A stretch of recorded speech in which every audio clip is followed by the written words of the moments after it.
Hi everyone, thanks for returning. Let's unravel another perplexing mystery. The case of the Romand family.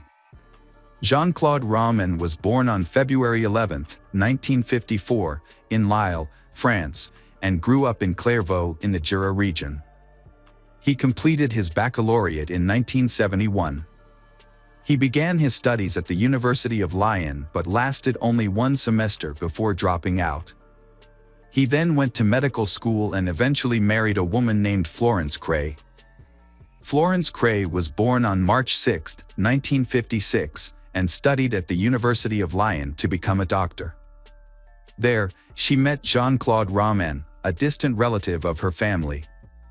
Initially, Jean-Claude did not attract Florence's attention, and they did not know each other very well, nor did they spend much time together. However, over time, through mutual friends and study sessions, they began to spend more time together. Jean-Claude immediately fell in love with Florence and tried to win her over.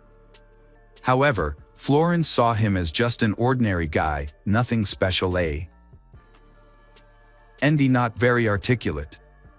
She had envisioned herself marrying a typical doctor, smart, attractive, and charming. After failing her second exam, she switched from medicine to pharmacy. Together with Jean-Claude, they continued to support each other in their studies and exams until they graduated in the next decade. In 1980, Florence and Jean-Claude Romand got married. 6 years later, they had their first child, Caroline. 2 years after Caroline was born, their son, Antoine, was born. Florence lived a normal life as a wife and mother. She worked in local pharmacies to support her family, while her husband, Jean-Claude, worked at the World Health Organization in Geneva, a short distance from their home in France. After Christmas 1992, Florence went out and traveled around France for a few days. During that time, their children, Caroline and Antoine, were at school, while Jean-Claude was working in Geneva. Jean-Claude Romand kept his work life private, sharing very little information with his family and friends. Florence believed that her husband was involved in important and respected medical research. He maintained a clear boundary between his work and personal life, to the point that Florence could never call his office phone, as Jean-Claude insisted on not being disturbed during work hours. If Florence needed to contact him urgently, she could send him a text message, and he would call her back as soon as possible. Friends often asked about Jean-Claude's role at the WHO, wanting to know exactly what he did there. Florence usually dodged the question by giggling and admitting that she was not sure either. Sometimes, she joked that maybe one day she would find out her husband was a secret agent. Every year at Christmas, the WHO holds an office Christmas tree decoration event, allowing employees to bring their families to participate. In Christmas 1992, Florence learned about the event, but her husband never mentioned it to her. Florence felt anxious and insecure about his situation. From an acquaintance revealing that her husband was not listed in the WHO directory to discovering that her family was not mentioned at his workplace after more than a decade of service, these things may have affected Florence's mental state. The extent to which these revelations impacted Florence remains unclear, as it is not known whether she confronted her husband about the matter. According to Florence's brother, who went on holiday with the family, Florence appeared to fall into a deep depression during those days. During this time, family conversations became only speculative. As the new year of 1993 approached, Florence and Jean-Claude Romand went shopping together a few days later, and Florence insisted that Jean-Claude buy a new suit, which she eventually convinced him to do. On that same day, after leaving from his wife, Jean-Claude went to a pharmacy and placed an order for January 9th. On the evening of January 5th, he withdrew 2,000 francs from 2 different ATMs. Before heading to a gun store, Jean-Claude gave 500 francs to a homeless person he met. After leaving the store, he took several items with him, including a pepper spray canister, a box of bullets, a silencer for a .22 caliber rifle, and a stun gun. The night passed peacefully upon his return home. On January 11th, at 4 a.m., an emergency call was made to the fire department, reporting that a fire was raging in the house. In the early hours of the morning, garbage collectors discovered the house on fire and quickly alerted the fire brigade. As the firefighters arrived and began extinguishing the flames, they noticed movement in an upstairs bedroom window, suggesting that someone inside needed help. Paramedics were called, and Jean-Claude Romand, who had been trapped in his residence, was rescued. When he was brought out, he appeared to be in a state of shock and unresponsive to the paramedics. Jean-Claude was then taken to the hospital, where he eventually fell into a coma. Within a short time, the fire was extinguished, allowing the fire brigade to enter. Jean-Claude's family friend Dr. Luc Ladmiral was called to the scene and witnessed the horrific sight as stretchers carried the charred bodies of Antoine, Caroline, and Florence away from the scene. When a fire causes death in a family, the police conduct an investigation to clarify the details of the incident. This process aims to provide closure to the grieving families and eliminate the possibility of any criminal activity. Consequently, after the tragic fire, law enforcement agencies launched an investigation due to the significant loss suffered by the family of a prominent doctor. During the autopsy of Florence's body, the medical team discovered evidence of blunt force trauma to the back of the skull. This raised suspicion and curiosity, especially after it was determined that Florence's death was caused by blunt force trauma rather than by the fire. The autopsy results of the children revealed another heart-wrenching truth. Contrary to initial assumptions, Caroline and Antoine did not die in the fire, rather, they had died earlier from gunshot wounds. This suggests that events occurred before the house burned down. Following the suspicious circumstances surrounding the deaths of Florence and her children, law enforcement launched an investigation. However, with Jean-Claude Romand in a coma and unable to provide any information, investigators faced challenges pursuing alternative leads, leaving the Rome home as the crime scene. Officials contacted the victim's family, acquaintances, and neighbors to gather more information about the events surrounding the case. Dr. Luc Ladmiral, who witnessed the victims being taken away from the scene, was also contacted as part of the investigation. Amidst the uncertainty, Luc struggles to make sense of the situation.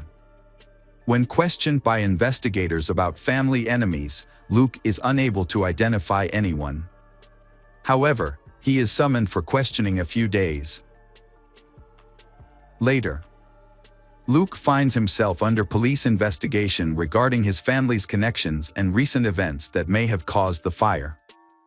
Despite extensive questioning, the conclusion remains the same: the family has a good reputation, and no significant incidents occurred prior to the tragedy. Then attention turns to Jean-Claude, who reveals a shocking piece of information: he has never been employed by the World Health Organization, nor has he ever lectured at the University of Dijon. In fact, he is not a qualified doctor, let alone employed in any medical capacity. Luc is initially skeptical, but as he recalls their shared school experience, his suspicions grow. This leads to a startling realization. He tells the authorities about an incident that occurred during his sophomore year when he noticed Jean-Claude absent from an exam. The change in Jean-Claude's usual behavior worries Luc. When he visits Jean-Claude at home, he observes signs of poor health, including clammy skin, a pale complexion, and dark circles under his eyes. Jean-Claude claims he is being treated for lymphoma, a manageable form of cancer, but the condition is exacerbated by stress related to the exam. At Jean-Claude's request, Luc pledges to keep this information confidential, especially from Florence. Investigators determine that Luc has no further details. They therefore wait for the results of the forensic examination of the burnt house, hoping to gather more information for the investigation. Investigators note unusual details in the house. They find that all the doors are locked from the inside, indicating that no one had illegally entered. Initially, the hypothesis of an accidental fire is put forward, but this changes when the condition of the bodies is revealed. The new findings point to a more sinister scenario, necessitating an interview with Jean-Claude. While he remains unconscious for weeks, the authorities focus on him as the main suspect, initiating a full investigation. Although Jean-Claude does not have a medical degree, his long studies at the university raise suspicions. When the educational institution is contacted, they confirm that he had been studying for 12 years. Although he successfully completed the first-year exam, he failed the second-year exam. Taking advantage of the lack of admission restrictions, Jean-Claude repeatedly re-enrolled in the second year throughout his studies. Despite devoting much time and effort to studying, attending lectures, and reviewing medical texts, he still cannot pass the second exam, which is puzzling. It is possible that staying up late and missing the exam was a significant factor. He was given the opportunity to retake the exam several months later, but he did not take it. As investigators continue to probe the deaths of Florence and the children, they face another horrifying discovery. Jean-Claude's uncle, wanting to break the bad news to Jean-Claude's parents, goes to their home only to be met with an unusual silence. Upon entering, he discovers the bodies of Jean-Claude's parents, both victims of gunshot wounds. The investigation confirms that Jean-Claude's parents had been shot with the same type of gun used to kill Antoine and Caroline. Their deaths occur close together, suggesting that the events are related. After the tragedies are made public, the mystery deepens. The police receive a call from a woman who does not want to reveal her identity or any personal information and is hesitant to participate in the investigation. However, she provides one crucial piece of information: she has become romantically involved with Jean-Claude after meeting him in Paris. She also claims that he is not a researcher at the World Health Organization. He had deceived her into believing that he was an influential expert. The woman was tricked into believing that Jean-Claude was actively involved in and funding important research projects. He also described banks in Geneva as very profitable. Using his POS, he deceived her into investing money in a Swiss bank with an 18% interest rate, which turned out to be a trap. Employing persuasive techniques, Jean-Claude convinced his girlfriend to invest her money. She was initially hesitant, but they eventually reached an agreement. She would provide him with 990,000 francs to invest, hoping to receive a return in 3 months. As the payment deadline approached in early January, the woman reminded Jean-Claude of their agreement, stressing that she needed the money to support herself and her family. After some negotiation, they arranged to meet for dinner. He invited her to dinner with a prominent political figure, intending to generate interest and hopefully recover her investment. On the agreed date, he picked her up in Paris to begin the trip they had been anticipating. As night fell, Jean-Claude and the woman got lost. Suddenly, he stopped the car and attacked her inside. He used tear gas, stun guns, and cables against her. However, she fought fiercely for her life and managed to escape from the car. He chased her but agreed to stop when he begged for mercy. It seemed he realized his plan had failed and pleaded for forgiveness. The excuse he gave the woman was one that had become familiar to investigators. He claimed that his lymphoma was flaring up, causing him to behave erratically and unlike himself. The woman agreed to keep quiet about the incident in exchange for Jean-Claude bringing her home safely. Investigators started to piece together a better understanding of him. He was a pathological liar, a manipulator, and a con man.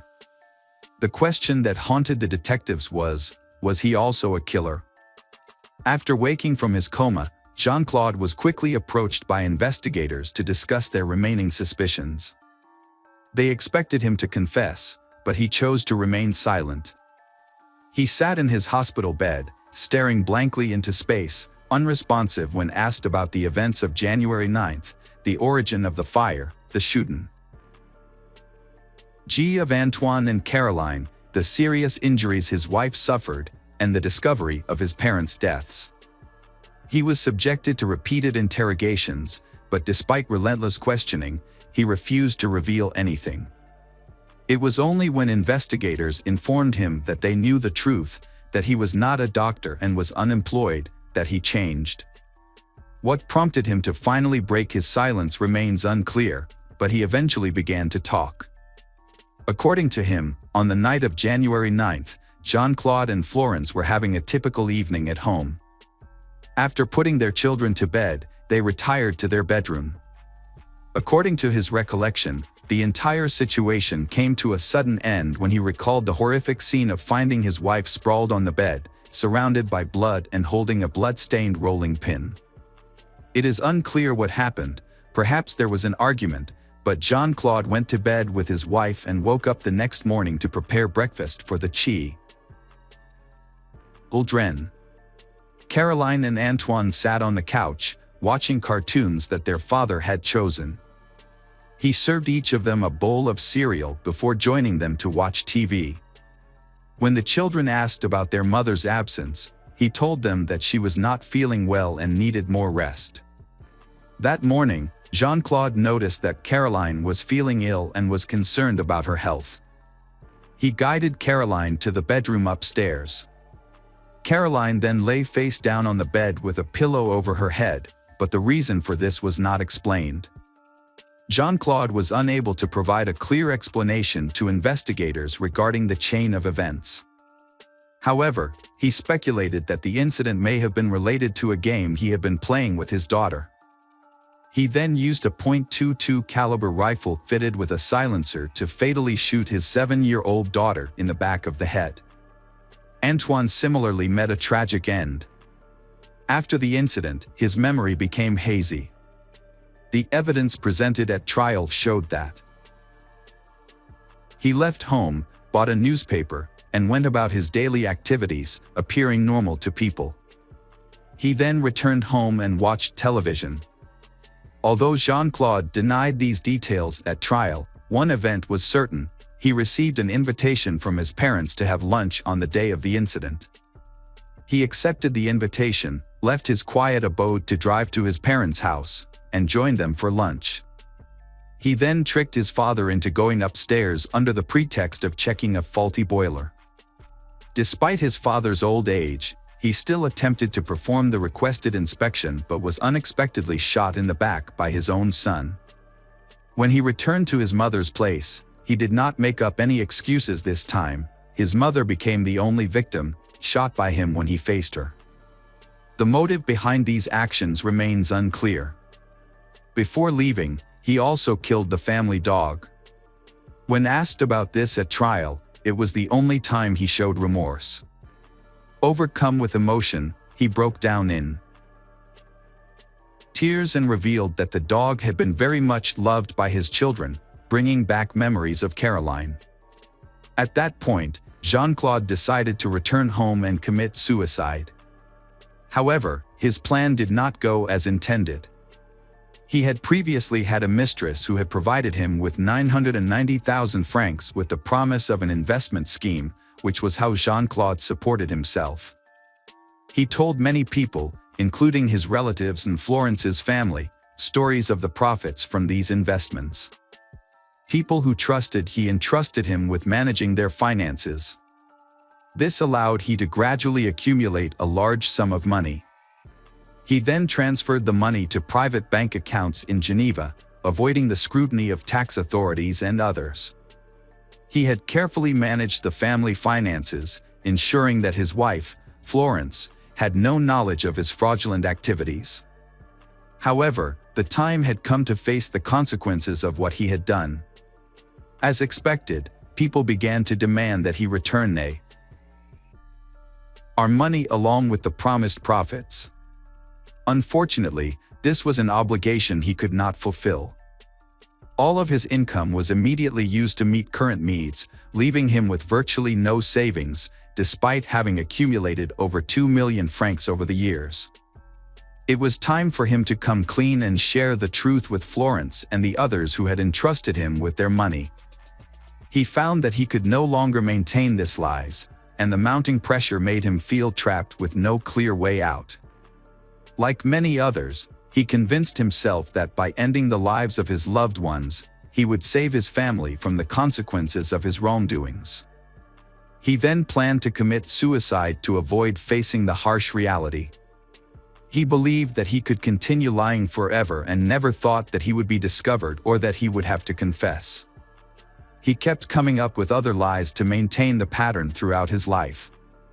On June 23, 1996, the trial of Jean-Claude began. During the trial, he sat silently, avoiding eye contact and keeping his head down, with police on either side. On July 2, he was sentenced to life in prison without parole for 22 years for the murder of his wife, children, and parents. In 2019, Jean-Claude Romand applied for release from prison to live in a monastery. During his incarceration, he reportedly became a devout Christian, accepted his mistakes, and vowed to spend the rest of his life repenting as punishment. The judge accepted his plea, citing his good behavior as a factor worth considering. However, it is unfortunate that all the victims suffered at the hands of this deceitful, manipulative, and cruel man. As we reflect on this heartbreaking event, we cannot help but feel compassion for those whose lives were taken so suddenly and for the families and friends who suffered their loss. Welcome back, mystery lovers. Today's case is going to keep you on the edge of your seat. The case of Dalia Dippolito. On a warm afternoon in Bond Beach, Florida, a man named Mohammed came to the police station to Welcome back, mystery lovers. Today's case is going to keep you on the edge of your seat. The case of Dalia Dippolito. On a warm afternoon in Bond Beach, Florida, a man named Mohammed came to the police station to report a disturbing incident. He said that a woman named Delilah had approached him and offered to hire him to kill someone. Although Mohammed did not provide Delilah's last name, the Bond Beach police considered the information credible and began an investigation. They had to establish Delilah's full identity and find the husband she wanted to kill. With this limited information, detectives began an investigation to clarify the case and prevent a possible murder. To gather more information, the detectives decided to use the witness Mohammed to arrange a meeting with Dalia. They chose the mobile gas station as the meeting location because, according to Mohammed, Delilah lived nearby. At the gas station, the detectives arranged several cars to monitor the meeting. Before Delilah arrived, they instructed Mohammed on what to say. They also attached a small recorder to Mohammed so they could listen in on his conversation with her. While monitoring the mobile gas station, the detectives unexpectedly witnessed a meeting between Mohammed and Delilah. Delilah's appearance made a strong impression on the detectives, as she did not resemble the usual image of someone who wanted to hire someone to kill her husband. Instead, Delilah wore a skirt and a tank top, looking very attractive. After the conversation, Delilah got into the car with Mohammed. At this point, Mohammed expressed his surprise, unable to believe that a woman like Delilah would lure him into a murder for hire. Mohammed asked Delilah if it was worth killing her husband. Delilah said yes, because she could not get a divorce. She was afraid that her husband would come after her if she tried to end the marriage. Delilah revealed her plan. After her husband was killed, she would go somewhere else, like Boca Raton, to create an alibi. Mohammed asked if anyone would suspect Delilah after her husband's death. She replied that no one would suspect her. The detectives were listening to a conversation between Mohammed and a woman. They were shocked to hear the woman calmly discussing hiring a hitman to kill her husband. This made the detectives shiver. As the conversation continued, Mohammed made specific moves on the woman. She showed Mohammed pictures of her husband so he could identify the target. The detectives were shocked by Delia's nonchalance about the consequences of her actions. She spoke so calmly that it sounded like she was discussing a normal business transaction, not planning a murder. However, detectives realized that they needed to gather more evidence to strengthen the case. She suggested to Mohammed that she would withdraw $1,000 in cash and pay him later. After concluding the conversation about hiring a hitman to kill her husband, she got back in her car and left the mobile gas station. Detectives followed her home to determine where she lived. Records showed that the address belonged to someone else named Dippolito, and police concluded that she had used a false name to hire a hitman to kill her husband, not Delilah as they had previously thought. Detectives ran a background check on the car Dahlia used to go to the gas station to meet Mohammed. They found that the car's registration was held by Mike Dippolito, Dahlia's husband. To their friends, Mike and Dahlia appeared to be a happy couple in love. They met when Mike was feeling bored and looking for a way to entertain himself. He surfed the internet and found a website that offered escort services. Mike decided to book a meeting, not knowing that this decision would change his life forever. When Mike's escort, Dahlia, arrives, he is immediately enchanted by her beauty. He finds her stunning and feels an attraction between them. They instantly connect and quickly fall into intimate conversation. Over the next few days, Mike and Dahlia's relationship deepens. They meet again and spend a week together. They have a great time together, and they realize that their feelings have gone beyond friendship. From there, Mike and Dahlia officially become a couple. After a few months of dating, Mike and Dahlia's relationship takes a significant step forward. During a visit to a local jewelry store, they unexpectedly looking at engagement rings. This leads to a deep conversation about marriage, a topic they had discussed before.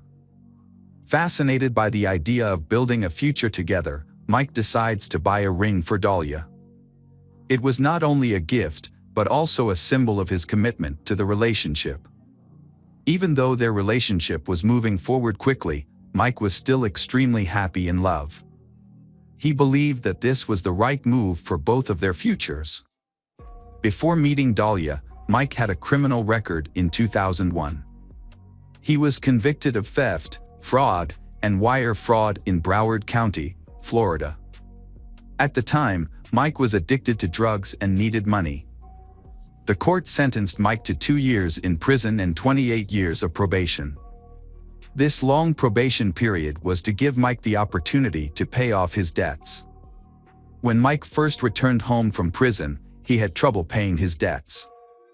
Determined to solve this problem, Mike took a job as a cook at a restaurant for $350 a week. However, this was not enough to pay off his large debt. Mike wanted to improve his financial situation to pay off all his debts and ensure that he did not have to go back to prison. Fortunately, a friend introduced Mike to a new job at an office near his home, just 4 blocks away. This gave Mike the opportunity to move from his job as a chef to the field of email marketing, opening up better financial prospects. When Mike and Dahlia began their relationship, Mike was honest about his difficult past and current restrictions. He explained that he could not freely travel between states without permission. Dahlia, with her strong passion for travel, expressed her desire to explore the world with Mike. Realizing that the financial burden was hindering their dreams, Dahlia proposed a bold solution. She was willing to give Mike $91,000 so that he could pay off the remaining debt. This money would help them get out of debt and start a new life, free to travel like Dahlia had always dreamed of. At that time, Dahlia was working as a real estate agent and making a lot of money. With her stable finances, she was able to help Mike pay off his debt and clear his criminal record. Mike consulted his lawyer about how to handle the situation. The lawyer advised him to prepare enough money to be released from probation. After discussing, Dahlia and Mike decided to transfer the money to Dahlia's Bank of America account because it was the safest and most convenient way. Mike's joy about paying off his debt and getting married was quickly shattered. One day, he received a text message from Dahlia informing him that she had transferred the money to his lawyer. Mike contacted the lawyer to confirm, but was surprised to be informed that they had not received any money from Dahlia. 2 days after the transaction, the lawyer still has not received the money. Mike contacts Dahlia, asking her for information about the money transfer and a receipt for verification. However, Dahlia suspects that the lawyer has misappropriated the money. She tells Mike that she will try to get the money back. Meanwhile, Mike hopes that they can resolve this misunderstanding smoothly.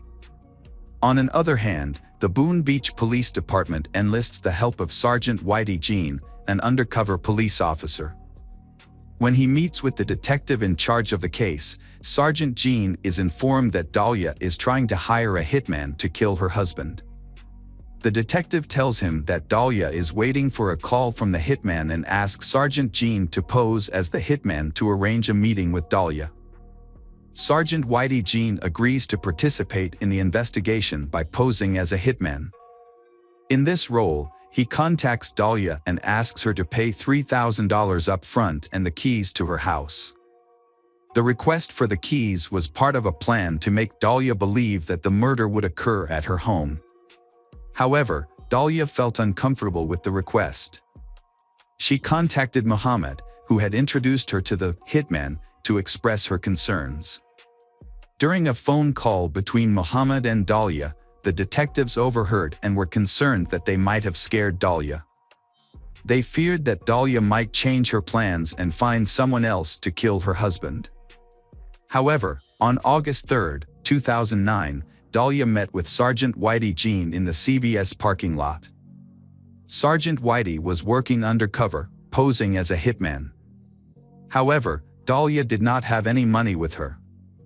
Sergeant Whitey informed Dahlia that if he waited until after the murder to be paid, she would have to pay him $7,000 in cash. Sergeant Whitey Jean announced the assassination plan on Wednesday morning, citing the cover-up as a response to looting in the area. He revealed to Dahlia that he would stage a fake break-in to give the act the appearance of legitimacy. Whitey Jean made it clear that he intended to pretend to break into the house, then shoot Mike twice in the head. Sergeant Whitey Jean informed Dahlia that he would wait a few days before contacting her again after the murder of her husband. He explained that the police would be watching her closely after such a serious crime.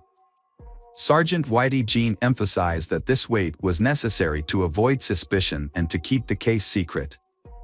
During the conversation, he also gave Dahlia the opportunity to back out of the hit-for-hire plan. But Dahlia asserted that she was absolutely certain and determined to carry out the plan to kill her husband, Mike. She revealed to Sergeant Whitey Jean that Mike walked his dog at a fixed time every morning and left the house unlocked when he left. This information was key to the plan to kill Mike. Dahlia also said she would be at the gym at the time of the attack, ensuring that she would not be home when Sergeant Whitey arrived to carry out the plan. Sergeant Whitey Jean asked Dahlia to be at the gym by 6 a.m. He announced that he would be at Dahlia's house at 6:30 a.m. After finishing his conversation with Dahlia, Sergeant Whitey Jean was shocked by her cruelty. Although he had met many people in his work, he had never met anyone as cruel as Dahlia. The detective thought that creating a fake crime scene at Dahlia and Mike's house was important to see Dahlia's reaction. On the day of the attack, around 5:30 a.m., Dahlia told Mike that she was going to work out. Mike agreed but found it strange because Dahlia had never worked out so early. However, he did not think much of it and continued with his normal morning routine. The detective followed and confirmed that Dahlia had gone to the gym. This provided the evidence the detective needed to continue with his plan.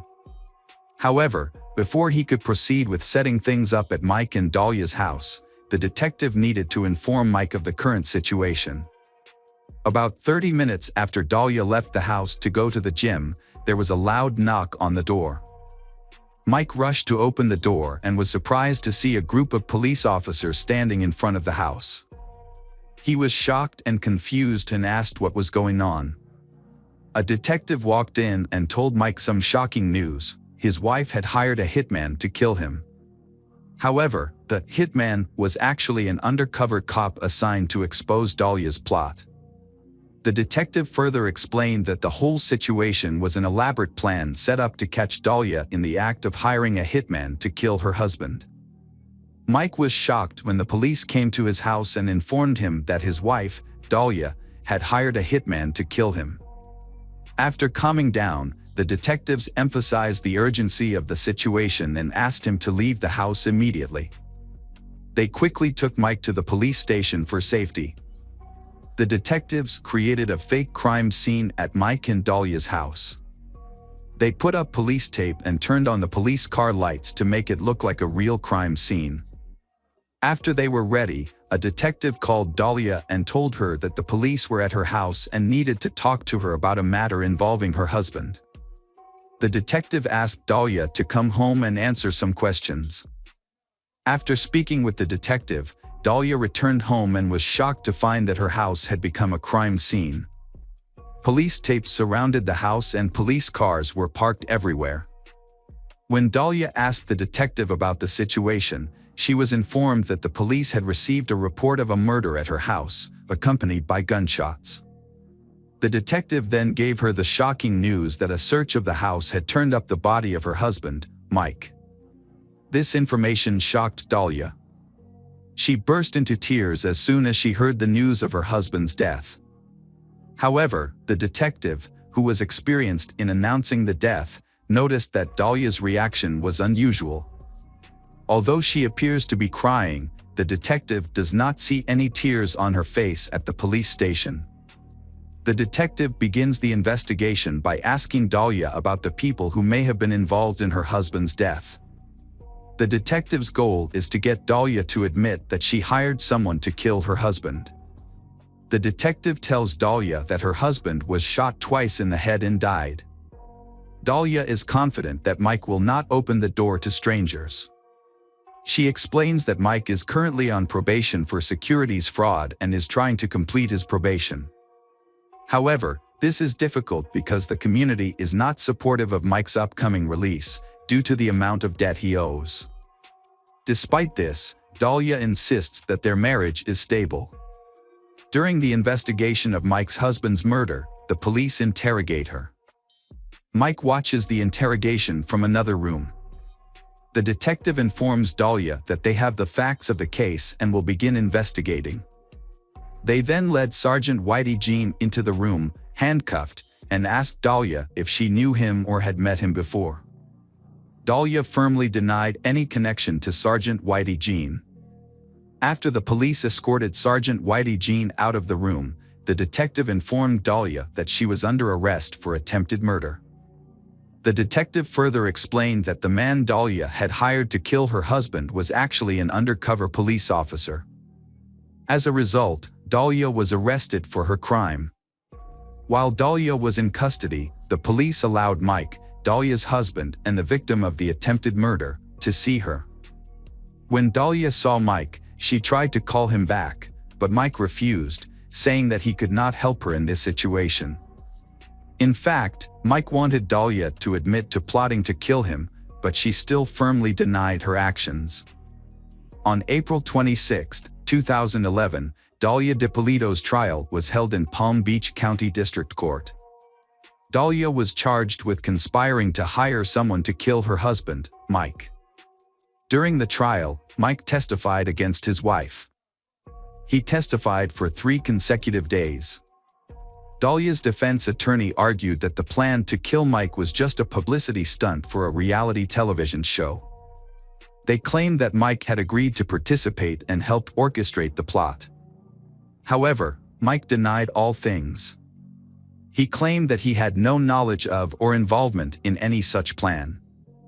Mike stated that he had no interest in participating in a reality television show and would never waste money or put himself in danger for that purpose. After closing arguments, the jury deliberated for hours and ultimately found Dahlia guilty of solicitation of first-degree murder with a firearm. When the verdict was announced, Mike had mixed feelings. He was relieved that Dahlia was serving a 20-year prison sentence, a fair sentence for her serious crime.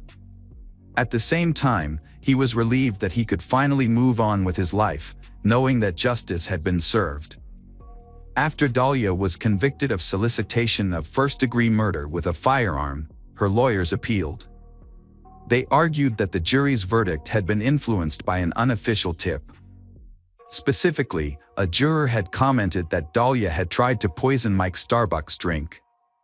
However, this information was never introduced into evidence at trial. By law, juries are only allowed to evaluate evidence that is formally presented in court. As a result, the Court of Appeals overturned Dahlia's conviction and decided that she was entitled to a new trial. Mike was surprised to learn that there would be a second trial for Dahlia, even though she had been convicted of conspiring to kill him. In December 2016, the state held a second trial, believing that they had enough evidence to prove that Dahlia had incited her husband to kill her. However, the outcome was not as expected when the jury could not reach a consensus. Ultimately, the judge decided to hold a new trial. Dahlia faced a third trial in June 2017. After the trial, it took the jury just 90 minutes to reach a final verdict. They found Dahlia guilty and sentenced her to 16 years in prison. In September 2019, Dahlia Dito asked the Florida Supreme Court to review her 2017 conviction. However, the court denied the request without comment. After Dahlia was convicted, her defense team attempted to take the case to the U.S. Supreme Court for review. However, in February 2020, the court declined to take it. Despite this, Dahlia Dippolito's attorneys told the press that they were undeterred and were still determined to overturn the conviction.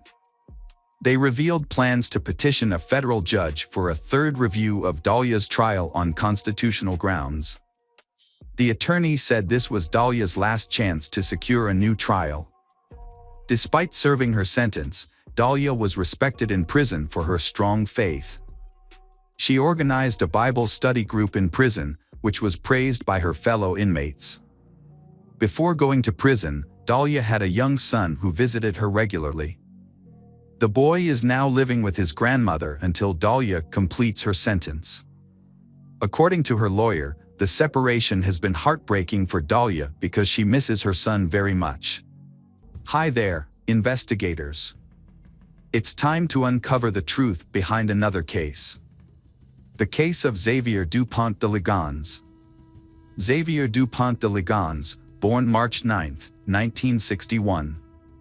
He is the eldest son of the French Count Bernard Hubert Dupont de Lignes and his wife, Geneviève. Xavier had a younger sister named Christine. Xavier's parents were very wealthy. Xavier's mother, Geneviève, claimed to have received messages from the divine, which she wrote down during her creative writing sessions.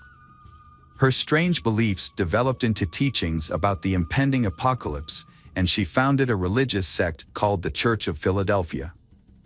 The group consisted of members of the aristocracy, whom Geneviève believed would survive the apocalypse and participate in the renewal of the world. Despite his father's aristocratic title, Xavier had little interest in the French tradition. Instead, he was fascinated by luxury, high-end cars, and Xavier loved the United States. Xavier's lavish lifestyle was financed by his mother through substantial donations from members of the sect, who vowed to keep their activities secret. In 1974, Xavier met Emmanuel Teneur on the beautiful island of Bra. They formed a friendship based on mutual understanding and respect. It is said that at that time, Emmanuel confessed his feelings to Xavier, but despite his rejection, their close friendship remained unchanged. 2 years later, Xavier met Agnes Hodanger in Neuilly-sur-Seine, a suburb of Paris. Agnes was born on November 9, 1962, and Agnes was deeply religious. She worked as an assistant at the Blanche de Caze Catholic School in Nantes, where she taught catechism. Although information about Agnes' family is not widely available, there are many sources that indicate that Xavier and Agnes formed a very close relationship. The relationship developed into a short-lived romance before they decided to separate. In 1990, Agnes gave birth to her first child, Arthur, from a non-coercive relationship. Soon after, she and Xavier got back together, rekindled their love, and decided to marry. Xavier adopted Arthur as his son. 2 years after the breakup, they welcomed the birth of their second son, Thomas, who was considered the heir to the family. To commemorate this important event, Xavier chose Emmanuel as the first person to support Thomas. After Thomas, the couple had 2 more children, Anna and Benoit. The family of 6 lived happily. Xavier showed himself to be a loving father and his children excelled in school, opening up a promising future. Agnes passed on her faith to her children and took them to church. Around 2000, in accordance with their interests and wishes, Xavier moved his family to the United States.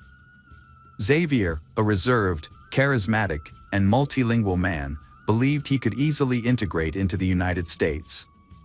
However, this project failed, resulting in significant financial loss. Upon returning to France, Xavier was left in a large amount of debt after several failed business ventures. Xavier was described as a salesman in some investigations. According to French media reports, financial problems had been a major concern for Xavier for many years.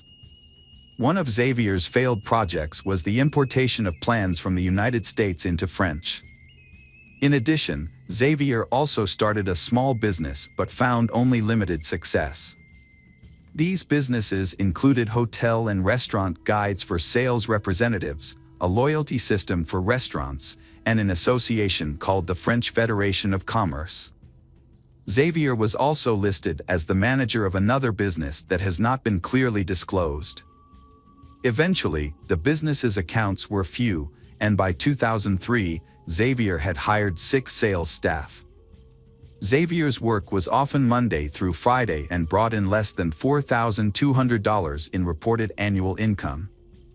The mounting financial problems began to strain Xavier's marriage, perhaps due to the usual disagreements in marriage. In 2004, Agnes wrote on a French forum about the challenges she and her husband faced, notably that Xavier had told her that the collective death of the entire family would not be a disaster. The financial situation worsened, and by 2009, the mounting debt had taken a serious toll on their relationship, forcing them to temporarily separate.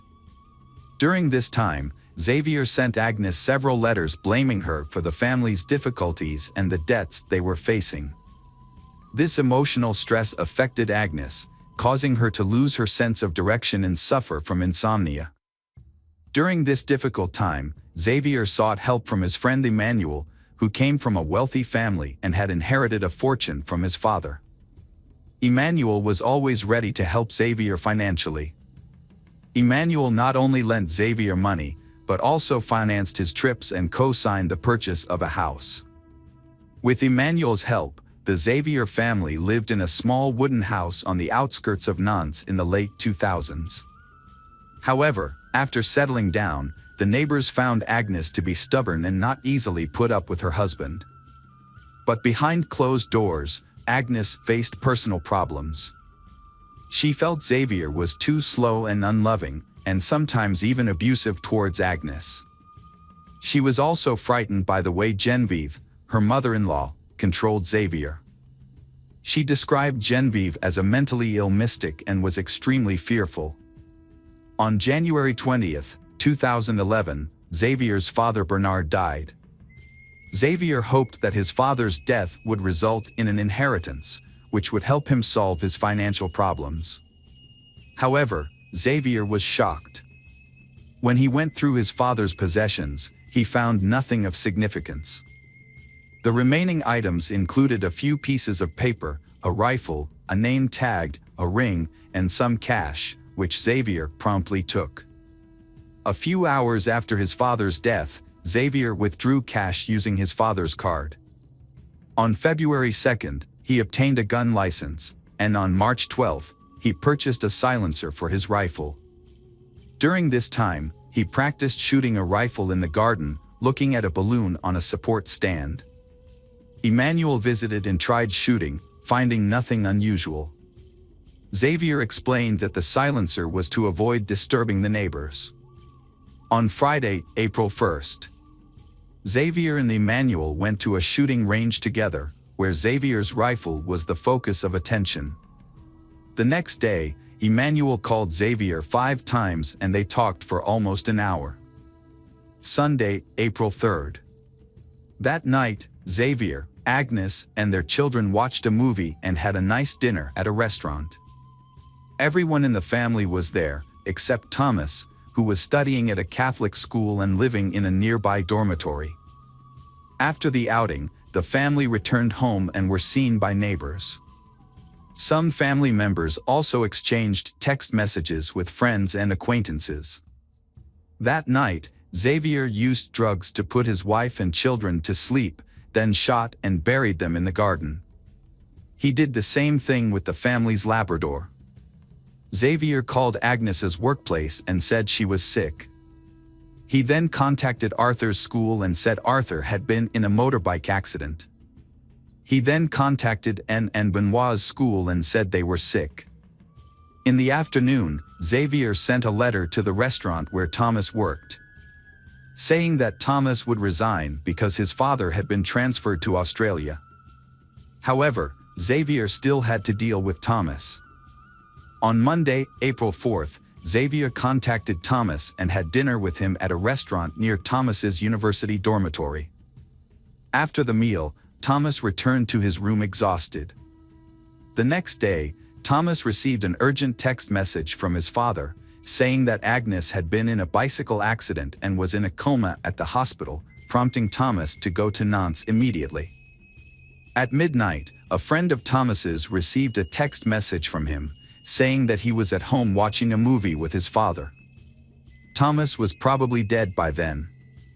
About an hour later, Xavier emailed Emmanuel, arranging to meet up soon.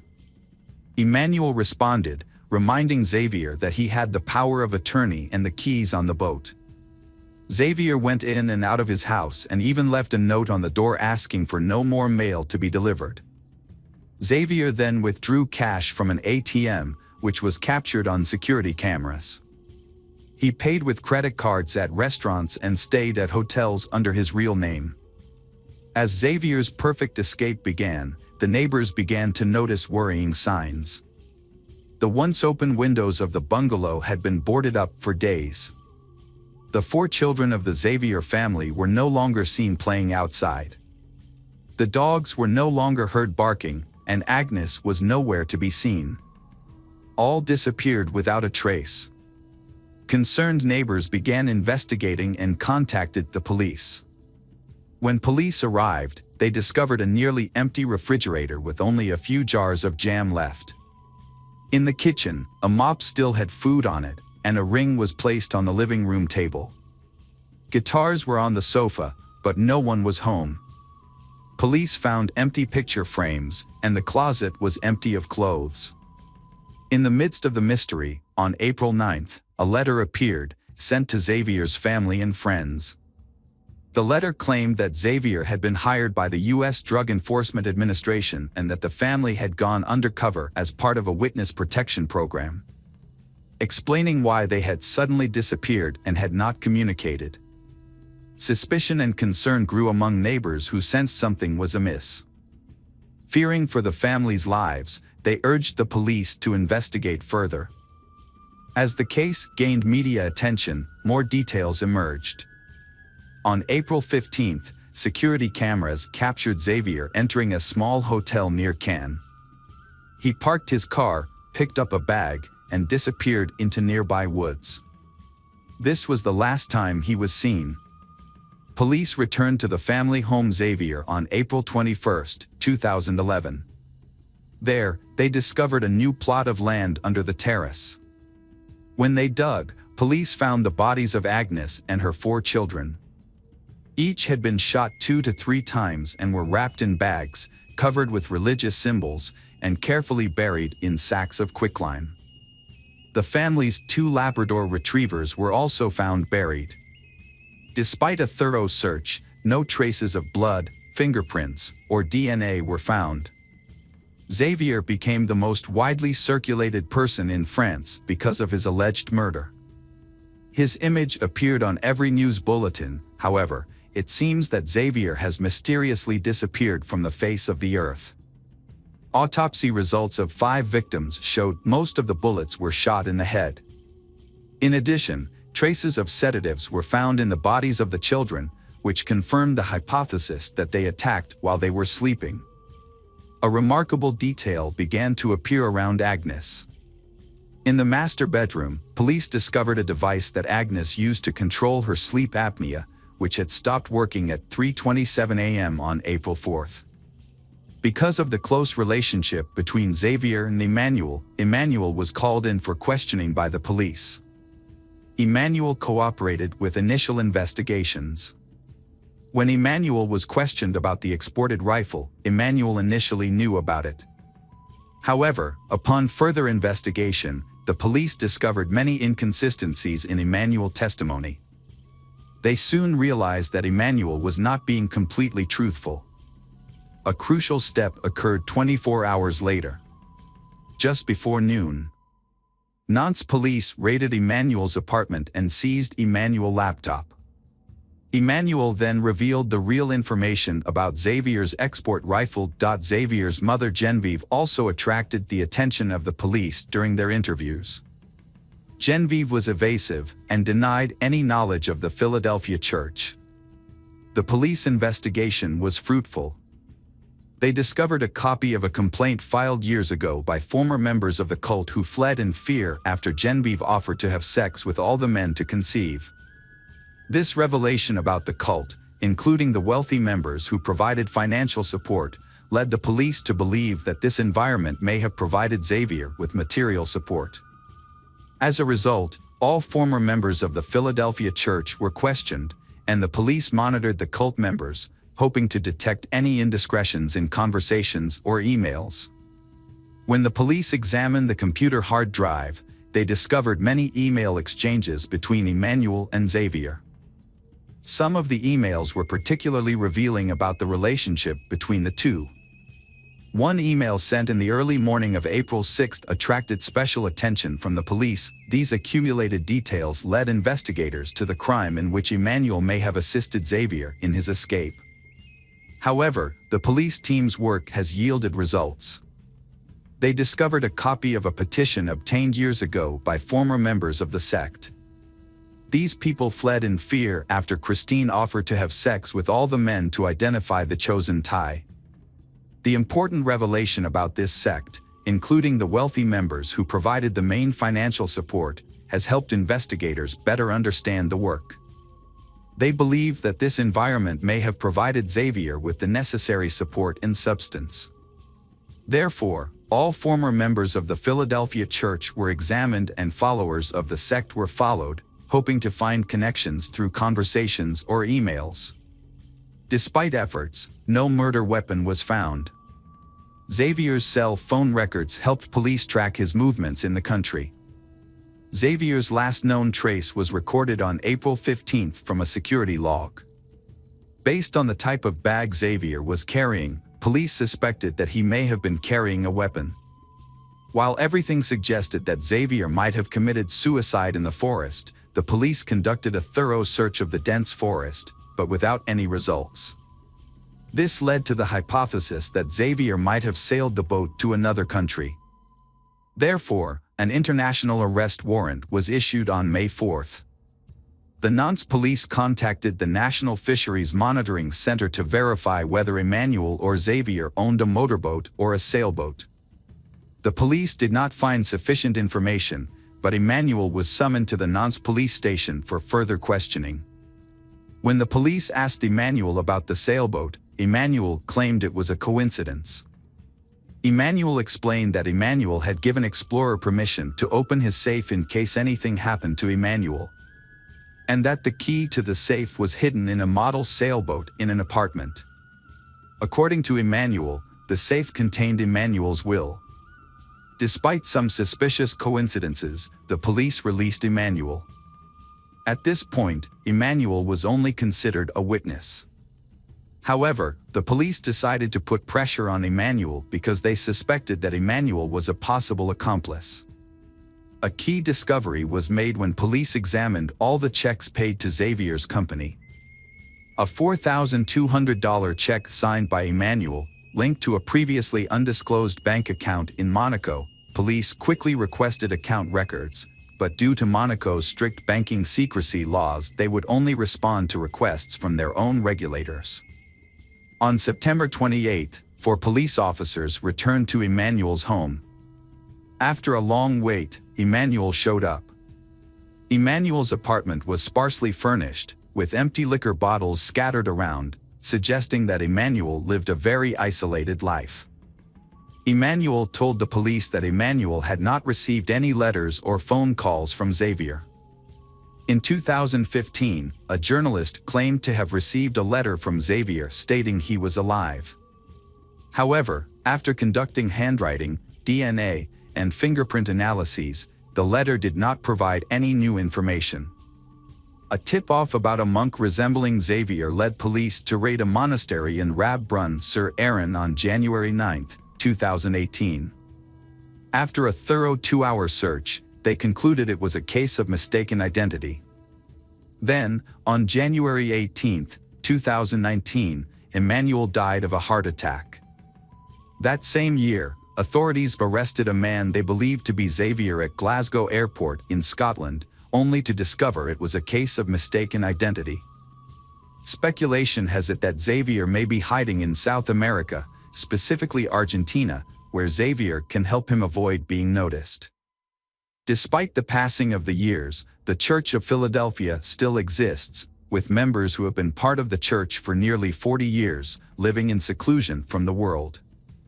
Since 2011, the case has been shrouded in rumors and speculation, causing it to stall. Ultimately, Xavier was never found. The perpetrators responsible for the deaths of Agnes and her 4 children have still not been found. Hi there, investigators. It's time to uncover the truth behind another case. The case of Rosana Galeano.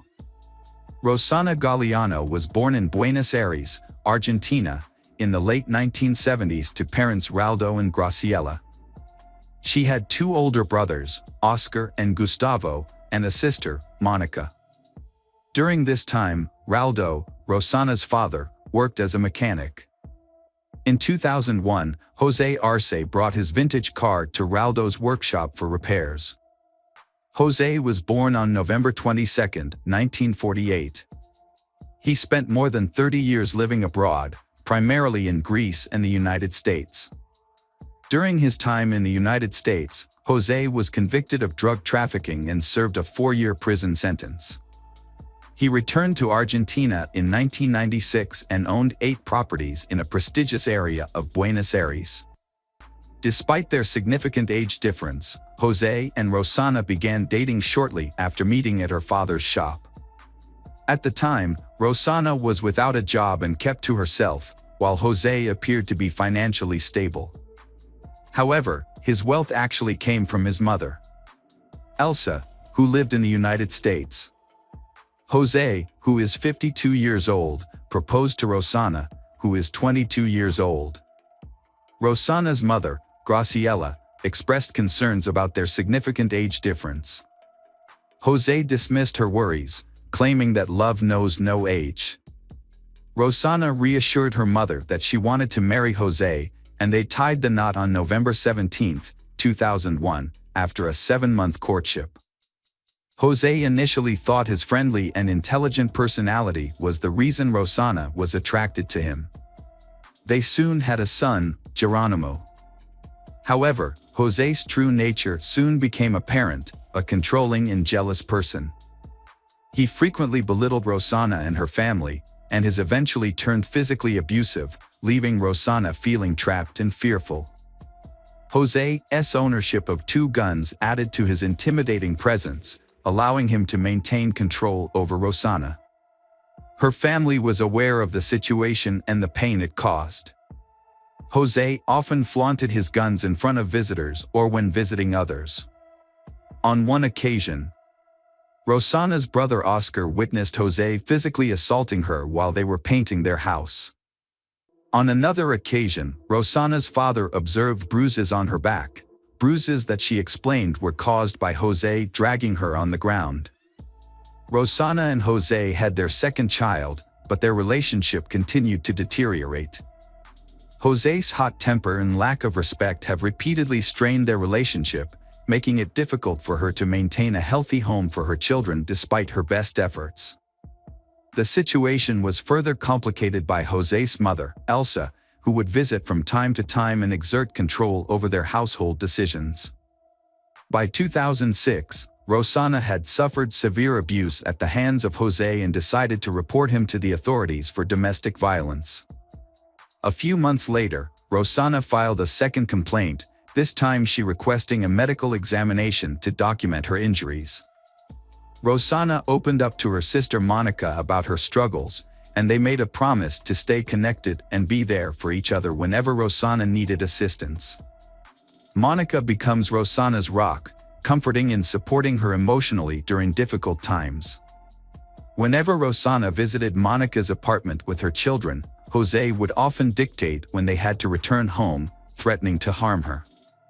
He frequently belittled Rosana, questioning her ability to be a mother.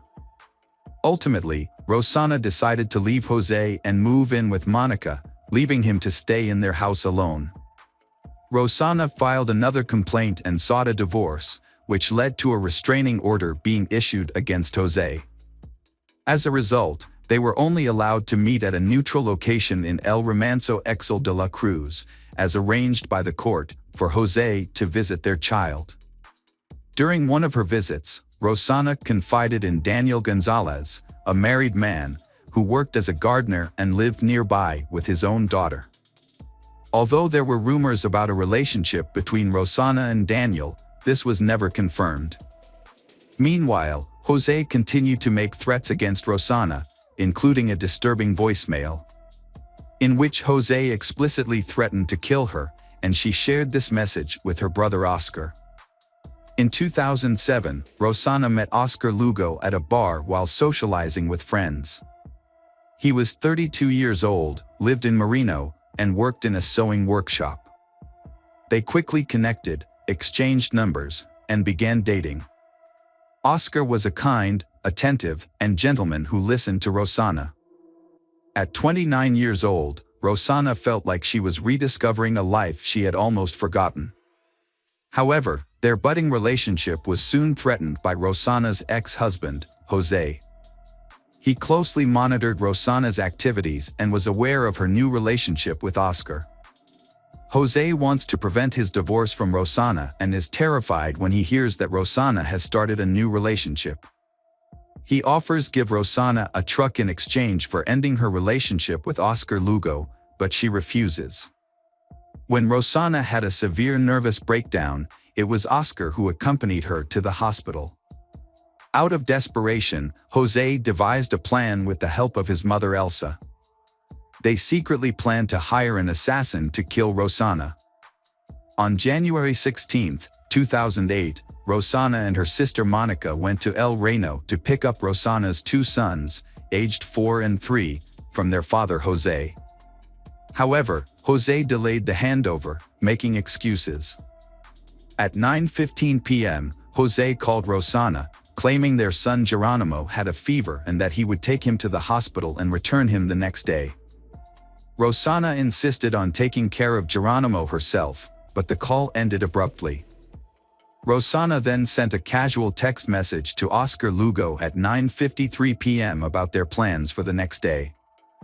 At 10 p.m., Rosana and Monica sat down for dinner when Jose called again. This time, Rosana stepped out into the garden to get better phone reception. Unbeknownst to her, a person was hiding behind the trees. As she was on the phone, the person emerged and shot Rosana 4 times with a .45 caliber gun. Monica, who was inside, heard the shots and saw Rosana stumble and collapse. Panicked, Monica tried to call 911 but was unsuccessful. She then asked her boyfriend to alert the police. Meanwhile, Oscar Lugo tried to contact Rosanna at 11 p.m. but couldn't reach her. He then tried to call Monica but got no response. The police investigation revealed that the shooter had entered the property through an adjacent vacant lot. A witness reported seeing someone fleeing through a gap in the fence but couldn't provide a clear description due to the darkness. Jose was questioned by the police and appeared shocked. After requesting a lawyer, he let the lawyer handle the proceedings and left the next day. During a thorough search of the area, a red sweater was discovered that Rosanna's family believed belonged to Jose, which led them to suspect him of the crime. The case quickly gained widespread media attention, shocking the nation and sparking a scandal. Jose and his mother publicly maintained his innocence and criticized Rosanna, claiming that she had multiple sexual partners and that they should be investigated for this crime instead of Jose. Following the incident, Daniel, the gardener, became withdrawn and isolated, refusing to speak to anyone. On the night of Rosanna's funeral, Raldo noticed Jose watching from a distance in a truck, but he did not attend the funeral or offer any condolences. Jose's defense team then shifted their focus to Monica, who was Rosanna's sister and the only witness to the case. They questioned Monica's credibility, pointing out two key inconsistencies in her story. Firstly, Monica did not have any blood on her clothes, which raised suspicions about her account of what happened. Secondly, instead of immediately helping her younger sister, Monica chose to run and get her phone. However, this theory lacked supporting evidence. The investigators presented a strong argument that the murder weapon was too heavy for a woman to handle. They also pointed out that the killer likely knew the house well, as they would have been aware that Rosanna had to go outside to get a cell phone signal. This suggests that the crime was planned in advance. During the investigation, Rosanna's sons were cared for by their father and paternal grandmother Elsa, and their grandmother Graciela was allowed to visit them. However, Monica and Oscar are not allowed near the children, as Jose expresses concern for his son's safety. Despite the court's restrictions, the children still wanted to see Aunt Monica, so Jose allowed them to visit her. During these visits, Monica took the children to see a psychologist. Eventually, Graciela was granted visitation rights to her grandchildren, though not guardianship. In an interview, Jose made some serious allegations about Rosanna, claiming she had 4 lovers who all had run-ins with the law. Jose suspects Rosanna of being involved with these men, and she has been gathering information about them for blackmail. Meanwhile, Oscar was given protection as a witness in his sister's case, which included wearing a tracking device and having a police escort. By the end of 2007, investigators still hadn't found enough evidence to charge any of the suspects. However, a significant turning point occurred in January 2008 when Jose was arrested and charged with aggravated homicide. This charge was based on 3 key factors: his connection to the victim, evidence that suggested he had planned the crime in advance, and the fact that multiple people were involved in the crime. On January 28, 2008, the preliminary hearings began. At the hearings, 4 people, including Raldo, Graciela, Monica, and Oscar, described Jose's disturbing behavior, including his repeated use of violence and weapons to threaten others. Rosanna's mother also presented the prosecutor with the last text messages her daughter had sent before her death. The following day, Oscar Lugo, who used to date Rosanna, testified against Jose, provided testimony similar to that of Rosanna's family. According to Oscar Lugo, Jose had tried to ruin his and Rosanna's reputations by spreading false rumors. Oscar Lugo said Rosanna suspected Jose's fabrications were intended to discredit her as she and Jose were about to divorce. Opposite, Jose's lawyer disputed the claims that Jose was emotionally unstable and aggressive. On February 7, 2008, Jose's mother, Elsa, traveled from the United States to testify in a 12-hour investigative session. However, Rosanna's family began to suspect that Jose's mother might have been involved in her murder. This suspicion led Raldo and Graciela's lawyer to consider requesting Jose's mother's arrest.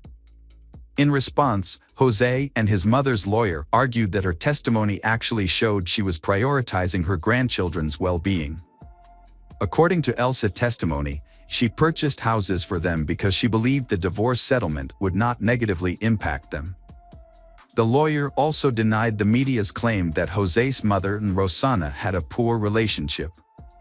Despite ongoing speculation and media coverage surrounding the circumstances of Rosanna's death, Jose was released on bail and gained custody of his children.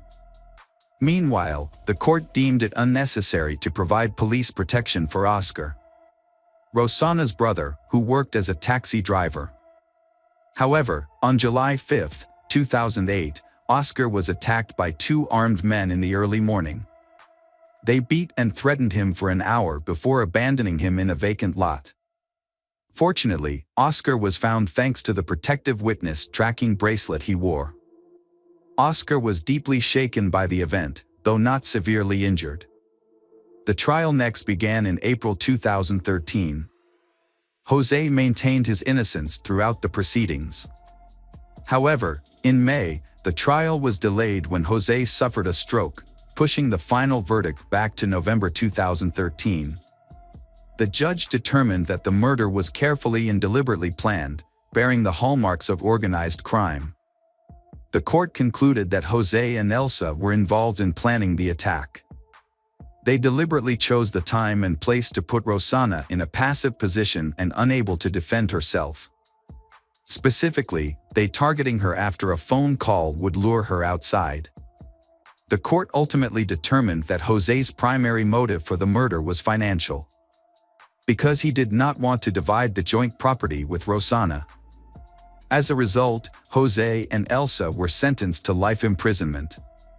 The higher court upheld the conviction, emphasizing Jose's threatening behavior, the domestic violence Rosanna suffered, and the significant influence his mother had over him. Years later, in 2015, Jose and Elsa were granted house arrest due to health and age concerns, respectively. This allowed them to be reunited with their children. Throughout this time, the media continued to follow the story of the children. In January 2017, the court allowed the children to spend a weekend with their maternal grandparents for the first time. The Rosanna Galliano family thoroughly prepared their home, repainting and cleaning the house, and decorating it with balloons and a welcome sign. Graciela also cooked the children's favorite meal in anticipation of their arrival. The Rosanna Galliano home was filled with joy that weekend, as the boys spent happy time together, playing soccer and video games, and even asked to sleep in their grandmother's bed, whom they hadn't seen in over 2 years. However, their happiness was short-lived. On November 24, 2018, Jose passed away after suffering another stroke. This was a devastating blow for the children. Aunt Monica reassured them with love and calmness, promising to support whatever decision they made. The boys decided to live with Aunt Monica. Hello, crime enthusiasts. Are you ready for another chilling investigation? The case of Johnny Aberry. Johnny Aberry was born on August 26, 1983 in the small town of Bristol, Tennessee, USA. She is cheerful, friendly, has many friends, and often goes to parties. While in school, Johnny was a member of the local cheerleading squad. After graduating from high school, she studied psychology and criminology at East Tennessee State University. While in college, she met Jason White, they became a couple, and they got engaged before graduating in late 2004. When Johnny was 21, she decided to continue her studies to get a master's degree in psychology, so she temporarily moved to Knoxville.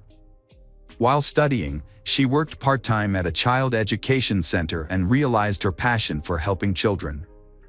Her boyfriend, Jason, studied law in another state. Despite the distance, they kept in touch and planned their wedding. While in Knoxville, Jania stayed at a classmate Jason Amami's apartment. They had attended college together and moved to Knoxville together.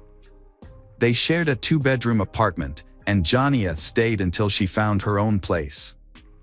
Jania had 2 part-time jobs, one at a jewelry store and one at a children's hospital.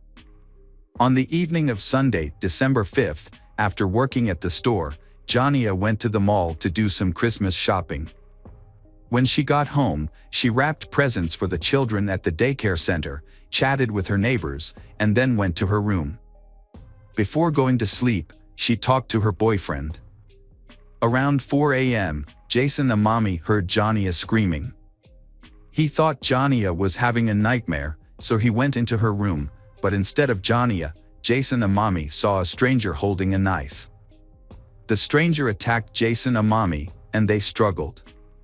He eventually pushed the attacker away and ran out of the apartment. He went to the nearest convenience store, about a mile away, to call for help. The store clerk found him covered in blood and called 911. The police arrived at Jason Amami and Jania's apartment and found Jania in the hallway connecting 5 apartments. She was still alive but barely conscious. When asked about her attacker, she gave only vague clues. The police searched the entire building and the surrounding area but could not find the attacker. They took Jania to the nearest hospital, but despite the doctor's best efforts, she died. The doctor said that Jania had suffered more than 20 stab wounds and that her chances of survival were slim.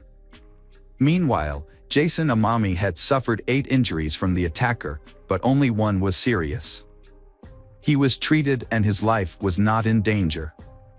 At the same time, detectives began investigating the scene. They found blood in the hallway, indicating that Jania had tried to call for help from neighbors, but no one answered the door. Near Jania's room, they found the murder weapon, a kitchen knife owned by Jason Amami. The attacker used the knife with such force that it was bent and damaged. Police also found blood stains near the back door and on the stairs leading to the street. Since Jason Amami and Jania had left through the front door, detectives believe the killer escaped through the back door. In Jason Amami's room, they found another clue, partial footprints that the attacker may have left while stalking and attacking Jason Amami.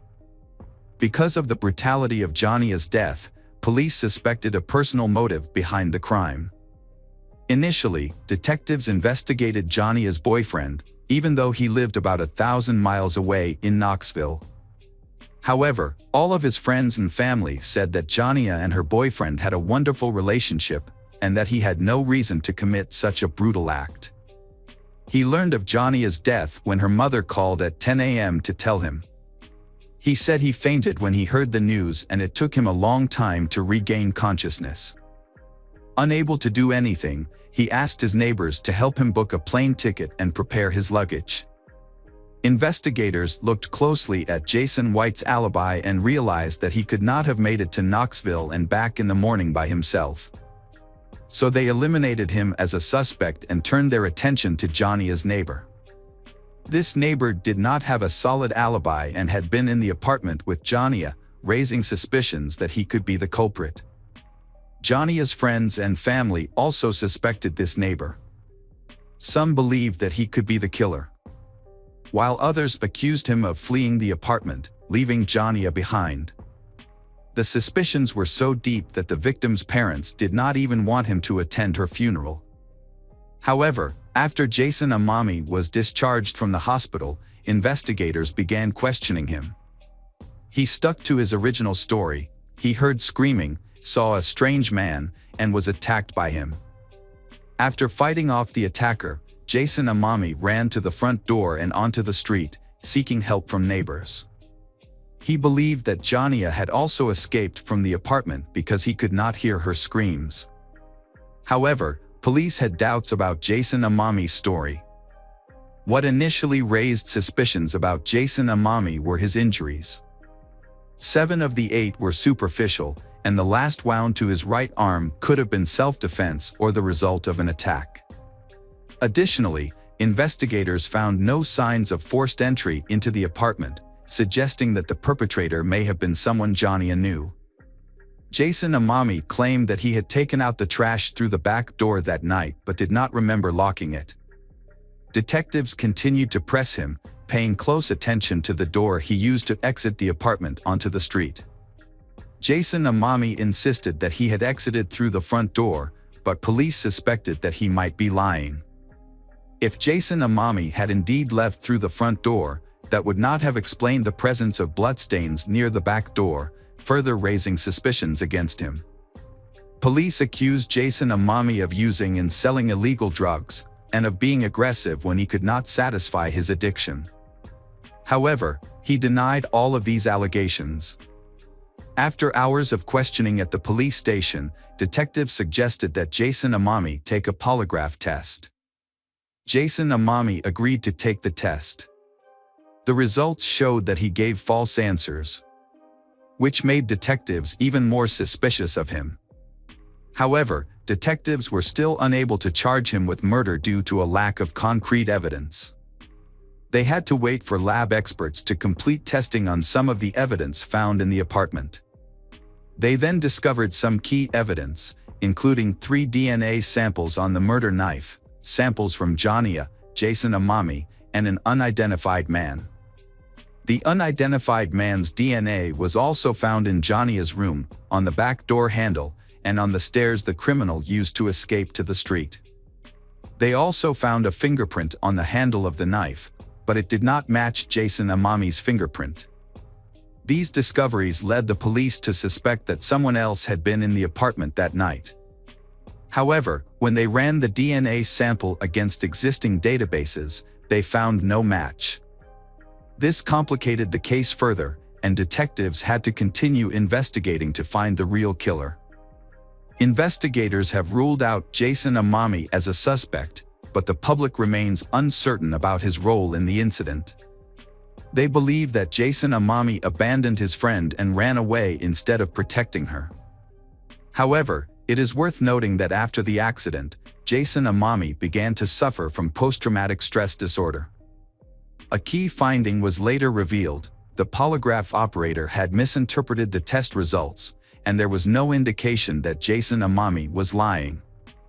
Additionally, there was no concrete evidence that Jason Amami was involved with illegal substances. They eventually concluded that this was used as leverage to frame him. More importantly, however, doctors initially underestimated the severity of Jason Amami's injuries. In fact, he had suffered severe damage to his lungs and neck, with little hope of a full recovery. Due to inaccurate information reported about Jason Amami's health, the insurance company only covered 25% of his medical expenses, leaving Jason Amami facing serious financial hardship. After eliminating Jason as a suspect, police began questioning him as a witness. Based on Jason's testimony, they attempted to create a rough description of the attacker.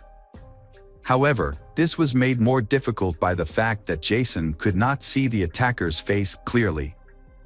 The apartment was too dark and the attacker lunged at him as soon as he entered the room. Investigators also discovered several suspicious items in the room, including a hat, a record player, and a stereo near the back stairs. At first, they thought these items might belong to Johnny or Jason, but Jason denied owning them. This led them to suspect that these items might have been left behind by the killer. Police shared a rough sketch of the suspect with the media, and they subsequently received hundreds of calls from the public. Many people reported individuals who matched the sketch, prompting detectives to pursue each of these leads. One of the prominent clues led investigators to a group of teenagers who had broken into homes with the intention of burglarizing. One member of the group, a 19-year-old named Michael, matched the sketch of the suspect. The police began searching for Michael, but this was not easy because he was wanted for burglary. 2 police units joined the search for him, and they eventually found Michael. When interrogating Michael, investigators immediately noticed his shoes, which had a pattern similar to the footprints left by the killer. They collected Michael's DNA and fingerprints and sent them to experts for analysis. During the interrogation, Michael revealed a surprising piece of information. He and a friend had entered Johnny's apartment that night. According to Michael, they planned to rob, but his friend attacked Johnny with a knife. However, detectives soon discovered inconsistencies in Michael's story. The details he provided did not match the actual events, and there was no evidence of two strangers at the crime scene. Michael's DNA and fingerprints also did not match the evidence at the scene. Michael's shoes also did not match the tread pattern in Jason's room. Investigators concluded that Michael had made up the story. This is not uncommon, as some people may falsely confess to crimes in order to seek attention or reward. Michael's motives remained unclear, but his story was completely untrue. Police subsequently interviewed more than 1,000 potential suspects and collected about 400 DNA samples, but none of them matched the evidence at the scene. Early in the murder investigation, authorities offered a reward for information leading to a solution to the case. The reward grew each month, and by December 2005, it had reached $60,000. The governor then added another $20,000 to bring the case to the attention of the public. Despite many clues, all were dead ends, and the case remained unsolved for many years. In 2007, Johnny's parents decided to take matters into their own hands by looking into changes in state law.